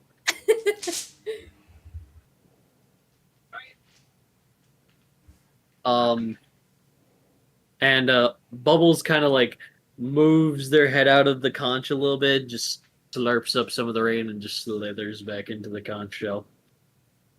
I'm back. Fageppo then gets his harmonica and just starts playing like a small little tune. I'm gonna go ahead and play a performance. He performs very well. He actually he plays Drunken Sailor on the harmonica. He looks at you, Timbo, and goes, "You ever played a harmonica, son? I have not. You want to give it a try?" Yeah, what the hell, sure. He hands you his harmonica. Go ahead, give me a performance roll. Please. Okay, it knocked into things. Can I not count that one? Yes. Thank you. I understand if it knocks into things or falls on the floor. I meant evil. Are you? Yeah, okay, that's what I'm about to fucking say. I said totally. Ah, damn you, Timbo. So with a 7. Okay. Give it here. Okay. You blow through this way, and then you hold your fingers this way. Hands it back. Okay. Try again. All right. Now We roll have with supportive advantage. dad and edgy mom of the group, I see. All right, the advantage roll is a 12. You play a little better. He goes, okay, you're getting the hang of it. Okay. If you want, you can keep it. Yay! Yay, guys! Timbo got another instrument. Add harmonica Hooray! to your stuff. Is it a harmonica obstruction, though, God? No, it's just a harmonica. Damn. We're getting you those Listen, I bagpipes. was about to say, we're not fucking kidding about the bagpipes of destruction, you little bitch. Even if it's the final item of the campaign he receives, he's getting them. It's like, all right, guys, we're about to reach the final boss, and then Timbo gets them. Fuck it, he still got them. Okay. One way or another, you little bitch. So what kind of a bard are you, Timbo? Yeah, I'm kind of all over the place. I'm mostly self-taught.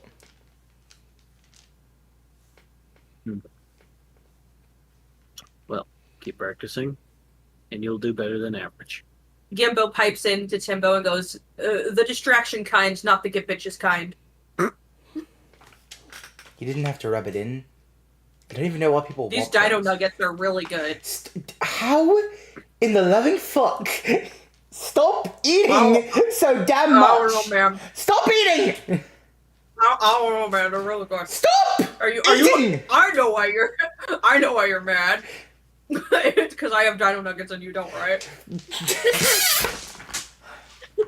Put beans on the phone. Put beans on the phone. I want to talk to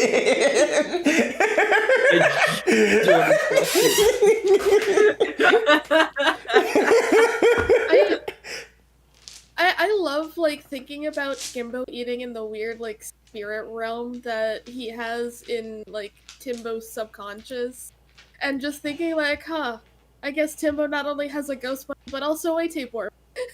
If you think of Timbo, if you think about it, I'm like a tapeworm. I'm sorry, sir. You have stage 4 Timbo. You have about like 80 sun cycles left. Stage. Tell your friends. 4. Tell your family. Oh wait, you're Timbo. Tell your family. No, they don't. Tell your guild members that they don't give a shit. Tell Delilah. Well, she is your lawyer. Yeah, tell your Lila to tell Delilah to make a will. Not that anyone's gonna read it. And your handwriting is bad. You know what? Make a voice memo. No, your gargling is so bad. Okay, just die. Just stay right just here. die. Just get it over with. Doctor pulls down their glove, pulls out a revolver. You want me to do it, or? No, I mean, if I had just stage die. 4 I'll Jimbo, I'd also do it. No, I'm just gonna live out the rest of my days. Oh, okay, sir. That'll be $5,000 plus the extra $2,000 pulling out the gun for you fee. I didn't even shoot it though. Yeah, that'd be an extra fee. We'd bill your corpse. No, how did it go, Timbo? Perfectly great fit as a fiddle. Also, who the hell uses Electrum anyway? So you guys are well. You guys are well sleeping, and Delilah, you got first watch. You see, kind of like Figeppo is like holding like a half-drinking bottle, and he's just drooling a little bit. Yarrow is in meditation state. Timbo is sleeping. Bucket is on standby mode, and Tiny, roll me a wisdom save. Okay. Why? See? That's a 4. It's a 4. Tiny, you toss and turn, and you hear something approaching outside Is of it the your. storm? I'm sorry. I'm sorry. I'm sorry. I'm sorry. You hear something approaching your tent, and it sounds like what looks like footsteps in like a pond or a swamp, and you nervously shout and get up when it's just Delilah checking in on you.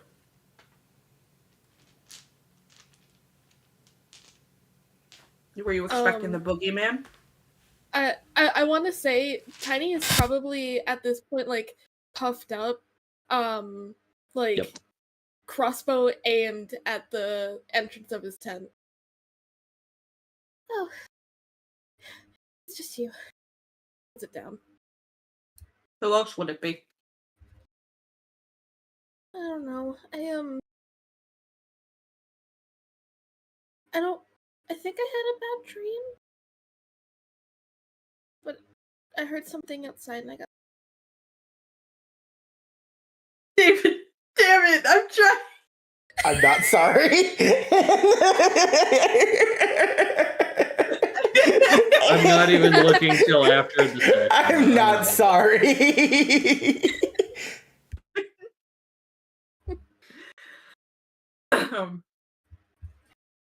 Still, just kind of looks back at the rest of the group, who's either asleep or meditating and not paying attention. Looks back at Tiny. I don't do emotion, but do you want to talk about it?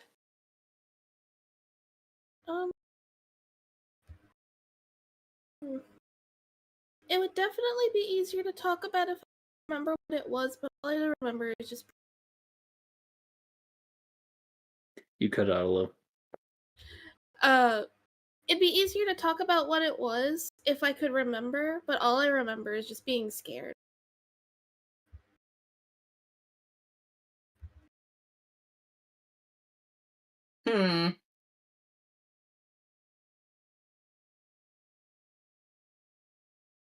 Nah, I don't think I got anything for that. Okay. I mean, I could argue I could play around with minor illusion, No. but I don't think I'm there yet with warlock shit, so. Very well. Oh, and if you tell anybody I asked you about your feelings, I will put you down like a dog. Okay.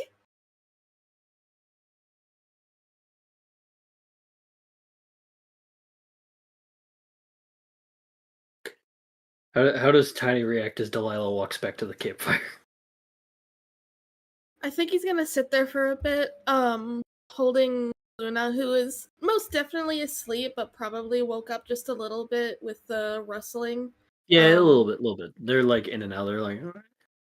Yeah. So he's just holding his sleepy little pseudo dragon, and just sort of humming a song to himself before he lets himself try and go back to sleep.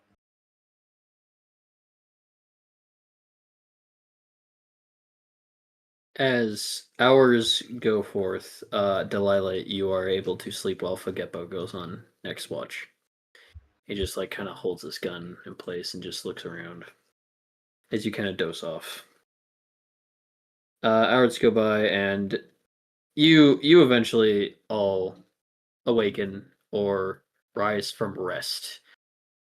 And the night seemed quiet, but Fagepo is kind of like, as you guys are moving slowly, he looks at all of you and puts like slowly a finger over his mouth as if to keep quiet.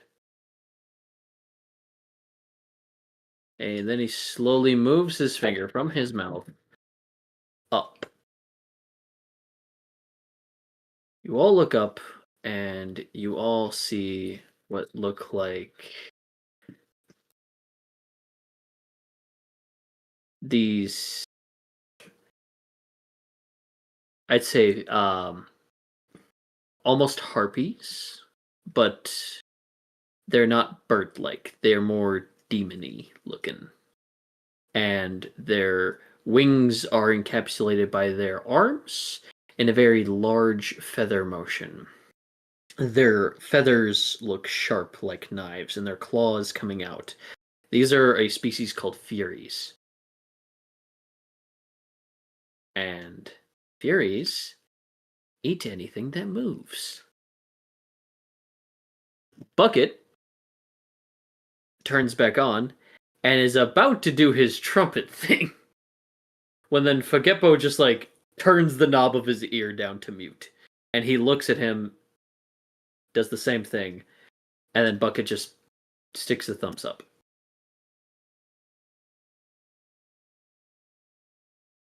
I want everyone to slowly pack up their things and give me a stealth roll. Good thing Timbo has stealth advantage.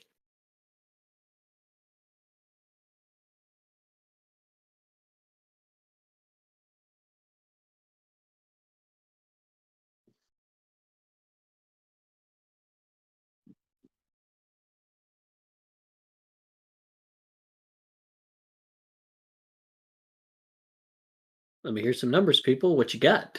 Everybody go first. Timbo, what's your stealth roll, bud? Oh, okay. Okay, can you remind me what stealth is? I believe stealth It's is Dex. Dex, yes. Oh, good. No help. Got Total it. of 16. Please.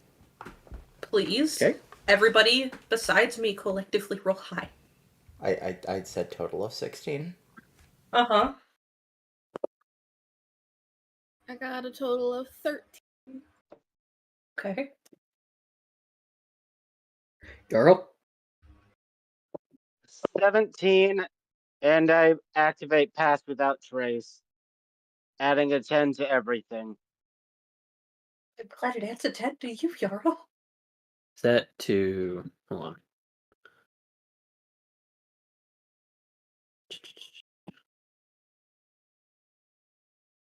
Triple checking. It's you and your companions. Oh, thank fuck. So plus 10 to stealth check. So add 10 to all of your stuff, guys. Thank fuck. So 26. 27. 7. 23! 3. That is a 20 for Bucket, a 29 for Forgippo, and for Delilah, A 12. 12. Jesus Christ! That would have been a 2. Thank fuck for Pass Without a Trace. It's not great, but it's not death. Here's what happens. Everyone packs up and moves quickly, quietly, and Fagippo shows you how to do it. Not like aggressively, and there's a lot of clunking metal and stuff. Wisping out the fire, Luna sprinkles the water mist to calmly get rid of the flames. The bucket equips himself to the cart and slowly moves the wheels. Fagippo shows how. He's been here before. It shows. Delilah, you step on a log, and one of the Furies kind of... Fagippo kind of just like takes your shoulder and just like stops you for a second and then moves you around the log carefully. Pats you on the shoulder. You advance. He lets go. As if letting go a kid to ride a bike. Fagippo like doesn't grab his gun, but is like moving his hand just in case any of them like move more than they should, and he will grab it. And you all make your way away. Delilah, at the end of the road, you sneeze very loud. No, you fuck And you. the Furies leave the opposite direction. Thank fuck. Fidget kind of just looks at you with a look of, so glad you did not do that earlier. He takes a pack of napkins. Clean yourself up. I'm not used to the cold and wet. I can tell. You're also not used to touching grass now, are you, lawyer? Oh, I'm very used to touching grass. Mm-hmm. You read the paper. Remind me how you put a tent together again?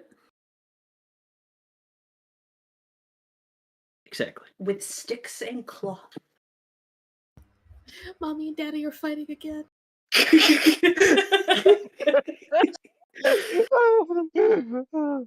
Where do you tie the sticks with the cloth? Where they meet. With a what? See where they meet. Smartassery can get you so far, and then get you kicked farther. Careful.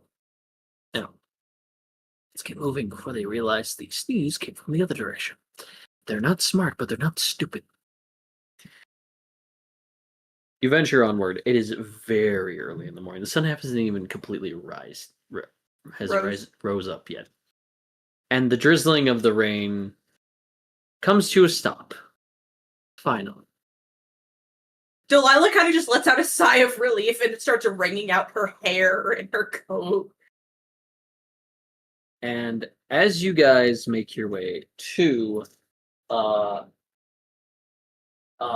Falpus Village, there seems to be nice, calming friendliness in the air. Tiny, you have been to Falpos Village dozens of times, if not practically lived just outside of Falpos Village with your caretaker, Percy Peterson, the Wabbit. He's a shoemaker. And speaking of Percy, as you guys approach, you see a rabbit person with big glasses and what looks like sort of an apron and a business outfit, and they have like a pocket watch chain going into the apron. His ears kind of move constantly, his nose twitching. He looks with his like mustache embedded into his brown fur, kind of going, I say, is Tiny? Is that you? Percy! And Tiny runs over and just gives Percy a big ol' hug. He runs up and just, it's good to see you, little kid. How are you? He just like flaps his apron aside and like bends down a little as if like talking to child, and just is like, how have you been? How have your performances going there, little one? Oh, they've been going so lovely, Percy. I actually did a birthday party recently. It was so much fun. I'm so glad. Birthday parties are always your favorite. Have you finally mastered that card trick you've been struggling with when you were young, smaller? I think so. Let me try it. Let's see. Go ahead, give me a performance roll, Tiny. Performance. That was. Oh, Tiny, you silly boy. That is an 11. You do okay. You know, you did a lot better than you used to as a kid, where you kind of just held them up, say pick a card, and then drop all of them just out of nowhere. So you do a little, and it does something. You kind of fix yourself and go, not this one, this. There you go. And Percy goes, my, you are getting better, aren't you? I say, what is to become of your hair? Is this a new style? Is the mohawk a thing now that you do? It's quite lovely, but oh, you've got dirt in your fur. Oh, and you have friends. Oh, how forget Bo. It's good to see you. Hey, old man, how's it going? Oh, just another summer day. Are you guys here for the festival? Not The necessarily. festival? Oh my gosh! I don't think we're here for the festival. Just pushing Delilah out of the way. I just want to do my job. Delilah just like, we don't do fun. Tiny, fun. I just want to do my job and stop being wet. Sorry, are- Delilah. Tiny's adorable. I know. I can't be mad. Well, if you are to come to the festival, Timbo. Oh, for fuck's sake! He just like pats his foot down really fast like a rabbit would, just like Thumper, Bambi. It just like, I believe you owe me 2 shoelaces, mister. Shoelaces? Hey, this is the player talking. That's it. Shut the fuck up, David. You shut the fuck up. Okay, They no, were no, no, no. shoelaces. Hold on. You're saying that like as if, come on, David. No, like was literally any of us expecting it to be just 2 shoelaces? Anyone at all? I wasn't. Exactly.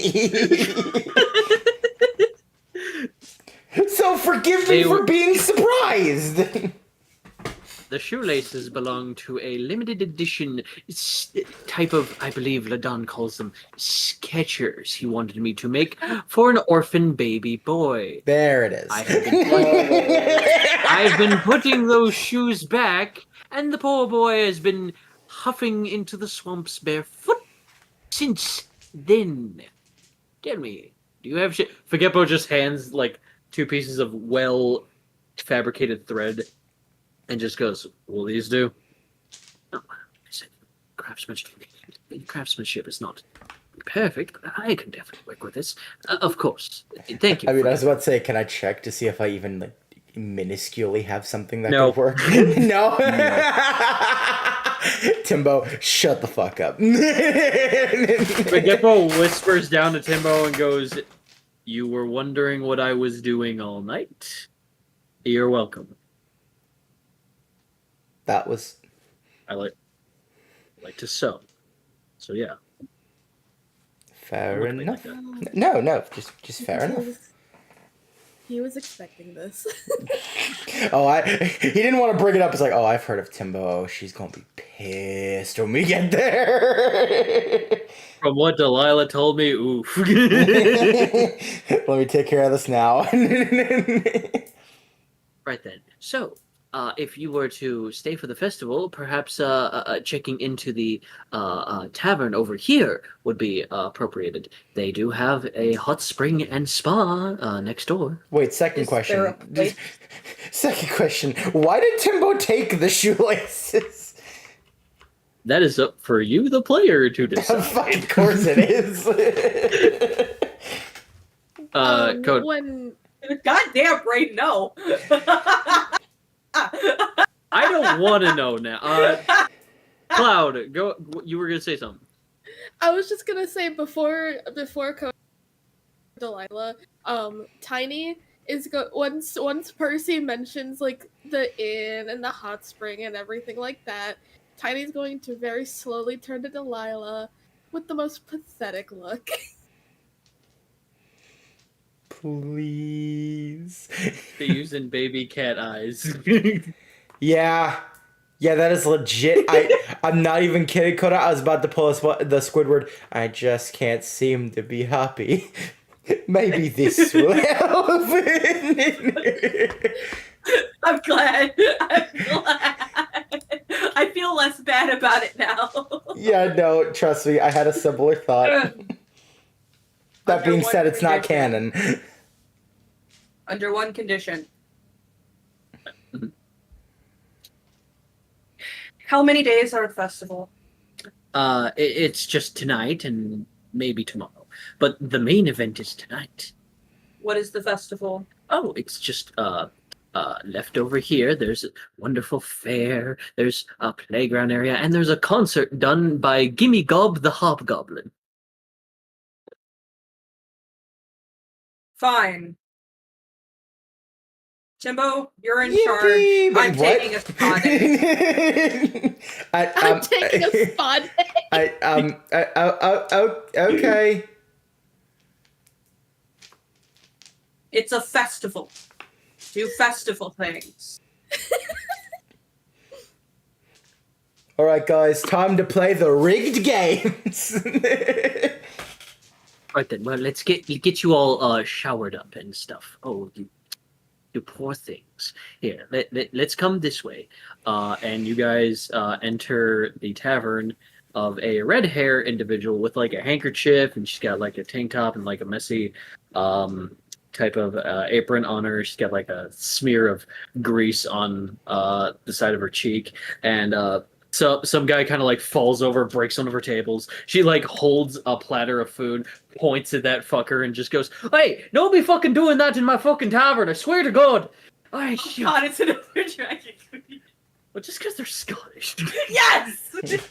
And a redhead. Yes! It's the redhead! She puts down the platter and goes, "Ah, shite, I have fucking guess.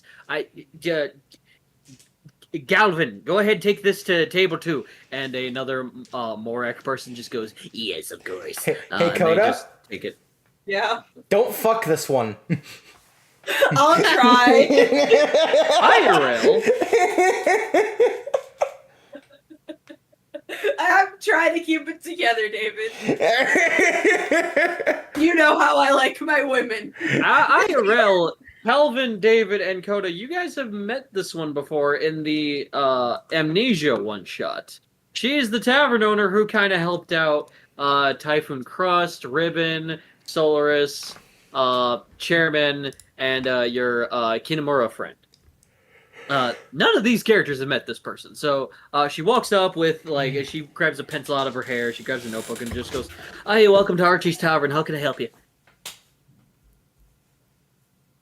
We all need a room. Okay. How many are staying here?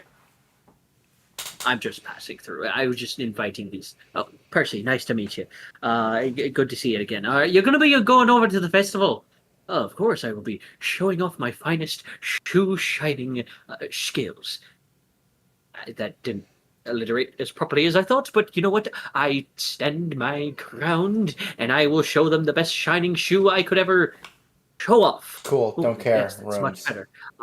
I'm Tiny. I shall meet you later. I have a couple more orders. 5 to figure rooms, out. right? I'm doing math correct. Yeah, No, counting the wait, guy we recruited. Yeah. Wait, is Bucket not getting his own room, or is he rooming with someone? He's probably gonna room with you, Yarrow. Because you don't sleep. Yeah, you're right. All right, 5 rooms. All right. Do we have any allergies? Can I get some ages for any of you who can't drink alcohol? Forget about it. Just trust me, we can drink alcohol. Maybe not this tabaxi. Maybe not this one. Hold it.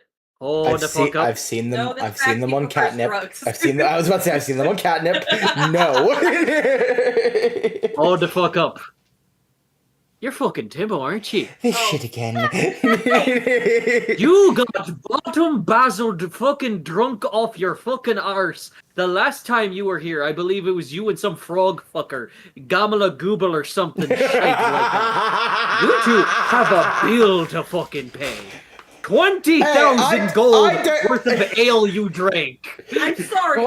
So basically what I'm hearing is what I'm hearing is Timbo got blackout drunk, right? And just did this. Yes, absolutely. I don't remember doing shit something face. like that. I think I would have remembered doing something like that. Delilah pulls up the briefcase. Ah, 20,000 gold, you gobbersnipe. what were you drinking? Everything, little Grizkin. Everything. They drank the. I say they drunk people under the table. Fuck that. They drink the goddamn kegs out from the entire tavern itself. You and your little frog friend owe so much money. Bitch, I wanted spa day. You can have a fucking spa day. It's this bastard right I'm here. in charge of all these people. Well, someone's giving me 20,000 gold. You know what? Minor illusion. I- Here's 20,000. You know what? Takes out a notepad. I'll leave a note for Ladon. Ladon, oh, no. You're giving me one before tonight ends. Galvin, in the back, goes, they could win that fabulous prize that is 20,000 gold. I just wanted a spa day. You can have a fucking spa day. I It's- can't. Again, I'm in it's- charge of these people. You said I would. Okay, you literally- can still have that spa day. Just because you're. You were in charge until this shit happened. I'm taking that charge back. It's been 2 minutes. You know what? Give me Alright. that Chuck E. Cheese fucking button. No, Give it back. no, you're not taking it. No. Okay. So, what's this competition about winning that exact amount of money? No, it's this fucking challenge. They have it every single year. That is the festival when the moon drives high and the entire sea is of silvery green. So basically, you got to go through a entire round of people to win $1,000. Though I got 10,000 gold coins. Though I got to warn you, your competition is fierce. I thought you What's said the competition 20,000. for? Yeah, 20,000. 20,000. Sorry, 20,000 gold. The competition is for good charity that goes toward Percy Peterson's shop so that he can have. No, what do you Kind of doing do it. in the competition? The challenges they change every single year, so I have no fucking idea. Fuck's sake. Do you know? Yeah, wait, hold You on, know hold someone who would? up. Sam has a good point. You should only have to pay half the money since the frog owes the other half. Oh, when I find that bastard, I'll fucking ring him out too. But till then, somebody owes me fucking money. And until then, I only see you in front of me. Okay, Down and payment. I still don't think I need to pay the whole thing if I'm not the entire problem. My entire alcohol! It's still Go not ahead, just roll the- me! Go ahead, roll the persuasion, Delilah, for like a down payment. I want it to be known. I miss playing Hex because I'd have a different solution to this. It's a gun, I isn't it? want. Go ahead, Claude. You can call it a gun. Cloud, you Okay, may please, speak. Cloud, please go ahead. I don't want to think about that anymore. Please speak, Cloud.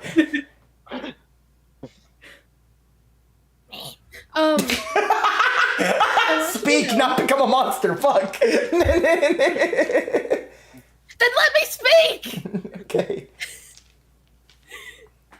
I want it to be known that while that whole exchange was happening, Tiny was off to the side wishing Percy well while he goes back to his store, and has been standing there very happy. So this tavern, I mean, Tiny's lived here for pretty much most of his life. Oh yeah, The tavern maid doesn't know him. I was gonna get to that. Okay, then continue. Dirty 20, but can I do something funny? Yeah, go ahead. Oh, fuck. I'm going to walk over to Tiny, pick him up like a little guy, bring him over to this lady and go, let us do at least a minimum of 5 gold down payment or it makes the little guy sad because he can't attend. Tiny, why didn't you fucking tell me you were back in town? I wasn't able to get the time to. I'm sorry. No, it's fine. Hey, this one guy came in, tried to sell me fucking chairs. Can you believe it? Oh, Are you kidding me? I just- Again? Showing up. Okay. It's like, would you like a chair? I can make him appear and disappear. It's fucking weird as shite. Oh, that was one of Ribbon's party members that one time. Ribbon. That was the little doll person, eh? Yeah, they're a friend of mine. Oh yeah, they look very, very sweet indeed. The makeup is a little something. I mean, I could patch it up if they wanted to. Yeah, you know what? Sit, Tiny. Since you're here, tell you what, y'all get the rooms for free. However, points at Timbo, if I don't get at least 500 gold as the down payment for all that goddamn alcohol you fucking drank and gulped with your frog friend, I will personally guillotine you in the center fucking square of the highest Saturday. Do I make my fucking self clear? That's a lot of paperwork. I heard he was a racist bastard anyway. Yeah, he was, but like this is so much paperwork. Do I make myself clear, Gob? Crystal. Fantastic. Now, go ahead, assort to your rooms. Go ahead, assort to your alcohol, except for fucking you two, because you're too innocent. And well, no. Forget about don't drink it that much. Last time you got no. It's like relax. Gotten better with my alcohol over time. Cactus juice on the other hand, he just like gulps down his fucking canteen and goes, good shit. It's the And, quenchiest. Gosh dang it. All my mind could think of, and I'm glad you said it first. You're welcome. Calvin, what were you about to say? I was gonna ask the barmaid more about the contest, specifically like who's running it, because maybe if I find them, I could get more information on what's happening this year. Sure. Galvin the Morak kind of just like says it's owned by some ringmaster person known as Daddy-O. No! Never really heard of it. No! And Delilah takes her fucking glasses and chucks them to the ground out of frustration. Fuck! they break instantly. Archie just goes, Percy also is a glasses repair type of person, so if you want those repaired, you can go visit him. I feel my blood pressure rising the longer we're in this tavern. Yeah, so good luck facing the person who wins almost every year. Who's the person? Kicking down the tavern door is a pirate crew. A very decent amount pirate crew. And leading them is this old lady with a long blue trench coat and a robotic peg leg that looks like it could be a gun, perhaps? Maybe some kind of rocket. And she kind of like swigs a bottle, passes it to another one of their crewmates. They're yarring, they're dabbing each other up, they're having a good time. Delilah narrows her eyes and goes, no. She puts her arm on the counter and goes, Archie, another round for Captain Meemaw and the old bastard pirates. And that is where we're going to end tonight's session. Before ending, Tim just looks at them. No, I'd win. Oh my god. Win Tomo. what? Win what? Well, let's presume they're the ones who win every fucking year. Nah, I'd win. That doesn't answer the question. Win what? We don't even know what's gonna happen. I don't care. Okay.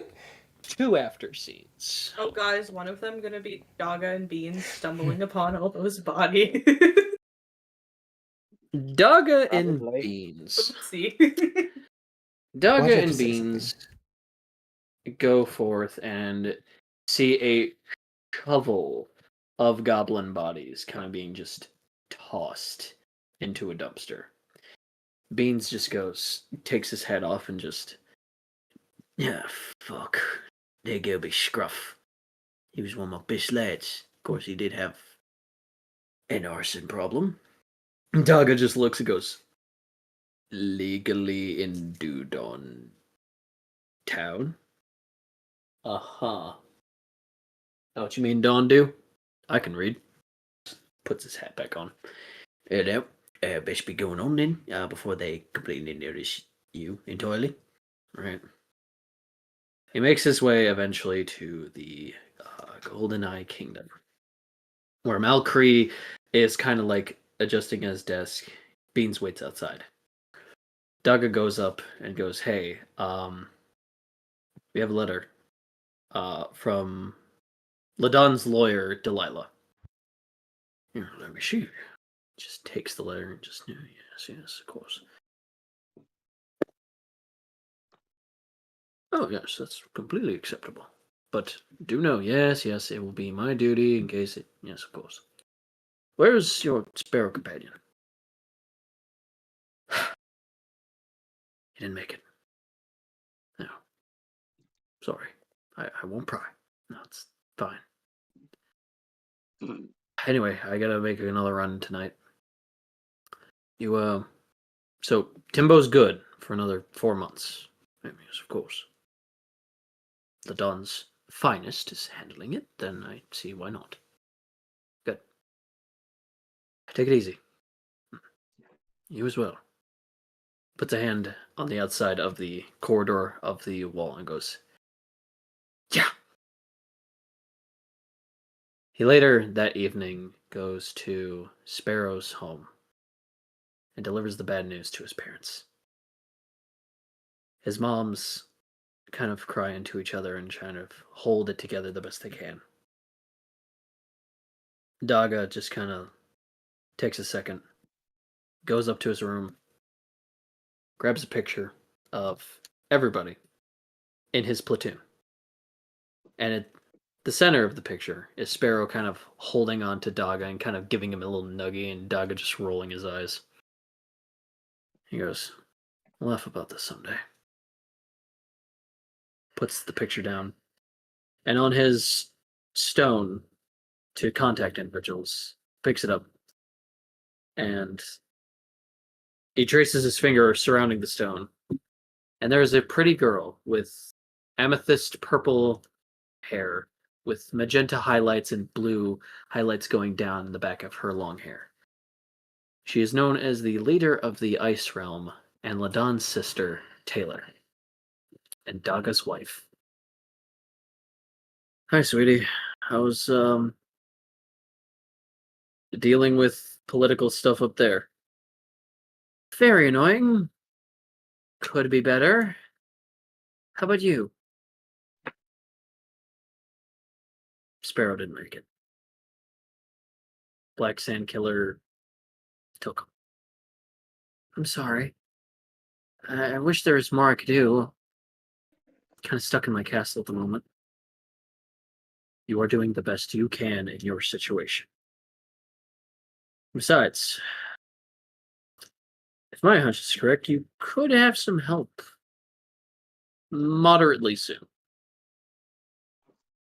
Oh? Remember Delilah?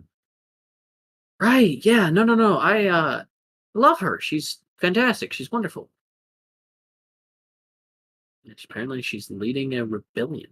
New members of Ladon's guild. Is he still on that? My elder brother. Okay. Sure. If there's any candidates in the Ice Realm, I'm glad to point them in the right direction as soon as possible. Are you okay? After I deliver a member here for that guild, I'm gonna take the weekend, just training, breathing, relaxing. You call it training relaxing, sweetie? It's the way I relax. I know. Okay, I won't keep you too long. I love you.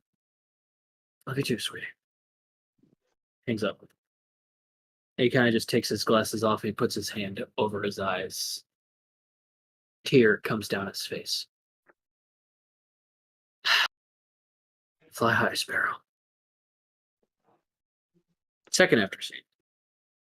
Very much later that night. Jumbo is kind of like rummaging through his files and is just wondering, just like, who could have? And they bring the body of Scruff into a chair. He takes this tiny little orb and he crushes it and blows it into the face. Scruff then wakes up and goes, "Now you have to tell the truth." Cracks his knuckles. "Why'd you do it?" "I don't know what you're talking about. You killed my boys out there." "What the hell was that?" I don't know what you mean. I didn't do anything." "Oh no?" He just slides his chair violently over the dumpster. "You did that, Scruff. You just wiped out a large portion of my boys and just killed them. And then yourself, look at you." He points to reflection. "This doesn't make any sense. Oh, I never. I wouldn't. I didn't." Puts on a pair of brass knuckles and he just sits on his desk and he leans him close and he starts beating Scruff in the face, ongoing until he can't breathe and he dies again. his fists coated in blood. He takes the brass knuckles off, circles around his desk, and goes, Greg, give me some of the boys out there. We gotta talk about this. Not a problem. He opens the door, and a big butcher knife pierces through Greg's face as he turns into black sand. As the black sand killer walks inside the office Read part of my letter With- very well. with a good big grin. He goes, Jumbo. Doing some work out here lately. looks of what's left of Scruff. Am I interrupting? Um, What can I do on this fine occasion? Just a couple things. He like twists his butcher knife around. He goes, I'm gonna need a list of your heaviest hitmen, if you could. I'm gonna invent a game. Well, go on, start digging. I don't repeat myself. Right. just rummages through his drawers and he hands him a list. All right. I'm gonna need a phone. I don't have one.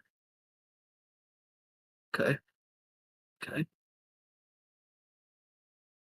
Shoo! Kind of comes into the room and goes, "Hey, boss, you need," and he throws the knife at the person, and just they turn into sand. Retracts the knife back. He goes, Sorry. I didn't want to be interrupted. Now, "Get me that phone." He hands him a transmitter stone. and oh, some blood on your front lawn. Weird. Do you know anything about that? Just smiles and goes, Funny thing, puts away his knives as he circles his desk to where he's sitting. when it comes to things I intervene in, I don't leave a body. So whoever did that, you pissed off. Unfortunately, they might come back. So I suggest you take care of yourself, Jumbo. Might want to gather your forces, gather your feats, your strength, because whoever's gonna come over here and deal with you, I want you to just give your best ovation. You hear? Really break a leg. As he karate chops the socket popping out of his leg, and he tears what's the rest of that leg off. He then takes his lighter, slowly moves it to the wound, and cauterizes it. As Jumbo squeals in pain, doing his best not to scream out, biting his teeth, blood comes down his mouth, and he just throws the lighter on top of what's left of Scruff and goes, Happy hunting, Jumpy boy. as the mom walks in, and he goes, "Does no one understand private meeting?" And just takes the mom's face and twists it behind her. She falls like a doll. Now I said I don't leave bodies. But let this be my one teensy, weensy reminder, Jumbo. You ever give me an order like that again, I'll make the sand swallow you and your entire town until you are nothing but a footprint. And then I'll blow that footprint away. Do you understand me, Jumpy boy? May I ask a question? Oh, sure. I'm in a good mood. Good. Why keep me alive then? I heard whoever meets the black sand killer, usually they don't leave anyone alive. Because whoever made you that message, I want to see that fire grow. Let the games begin. And he takes both doors and he pulls them shut as he leaves. He stands up the roof of the building, activates a tri-stone, and a certain individual in a well-tucked suit. This goes, "Yes, I'm busy. What do you want?" "We have an outside candle wanting to join the harness." As an invitation. No, no, no, no, no, no, no. As a... Seems as though there is a lamp that's trying to outshine the chandelier. Interesting. How do you know this? I can... I got a letter here. One of you might want to look at, perhaps? Fine, we'll have a meeting. Though some of us are busy with the plan. It doesn't matter to me. Big boss gonna be there, or is it the candle shaker? I can call them, yes. Goody. Meet you there. You're leaving the Earth realm. Yeah, I figured I'd stretch my legs. Besides, it's been a while since I've played cat and mouse. And I missed being the cat. That's where the session ends. I have a like now. You all level up. Yippee! Yay. Can we worry about that tomorrow? I need to stop. Understandable. So, with that, what does this festival entail? How are they going to get to Neptar? And is the Black Sand Killer devising a scheme? Perhaps a plan, if you will. More answers like this to be unraveled next time. Till then, thank you guys so much for listening into this D&D, and let the chaos continue.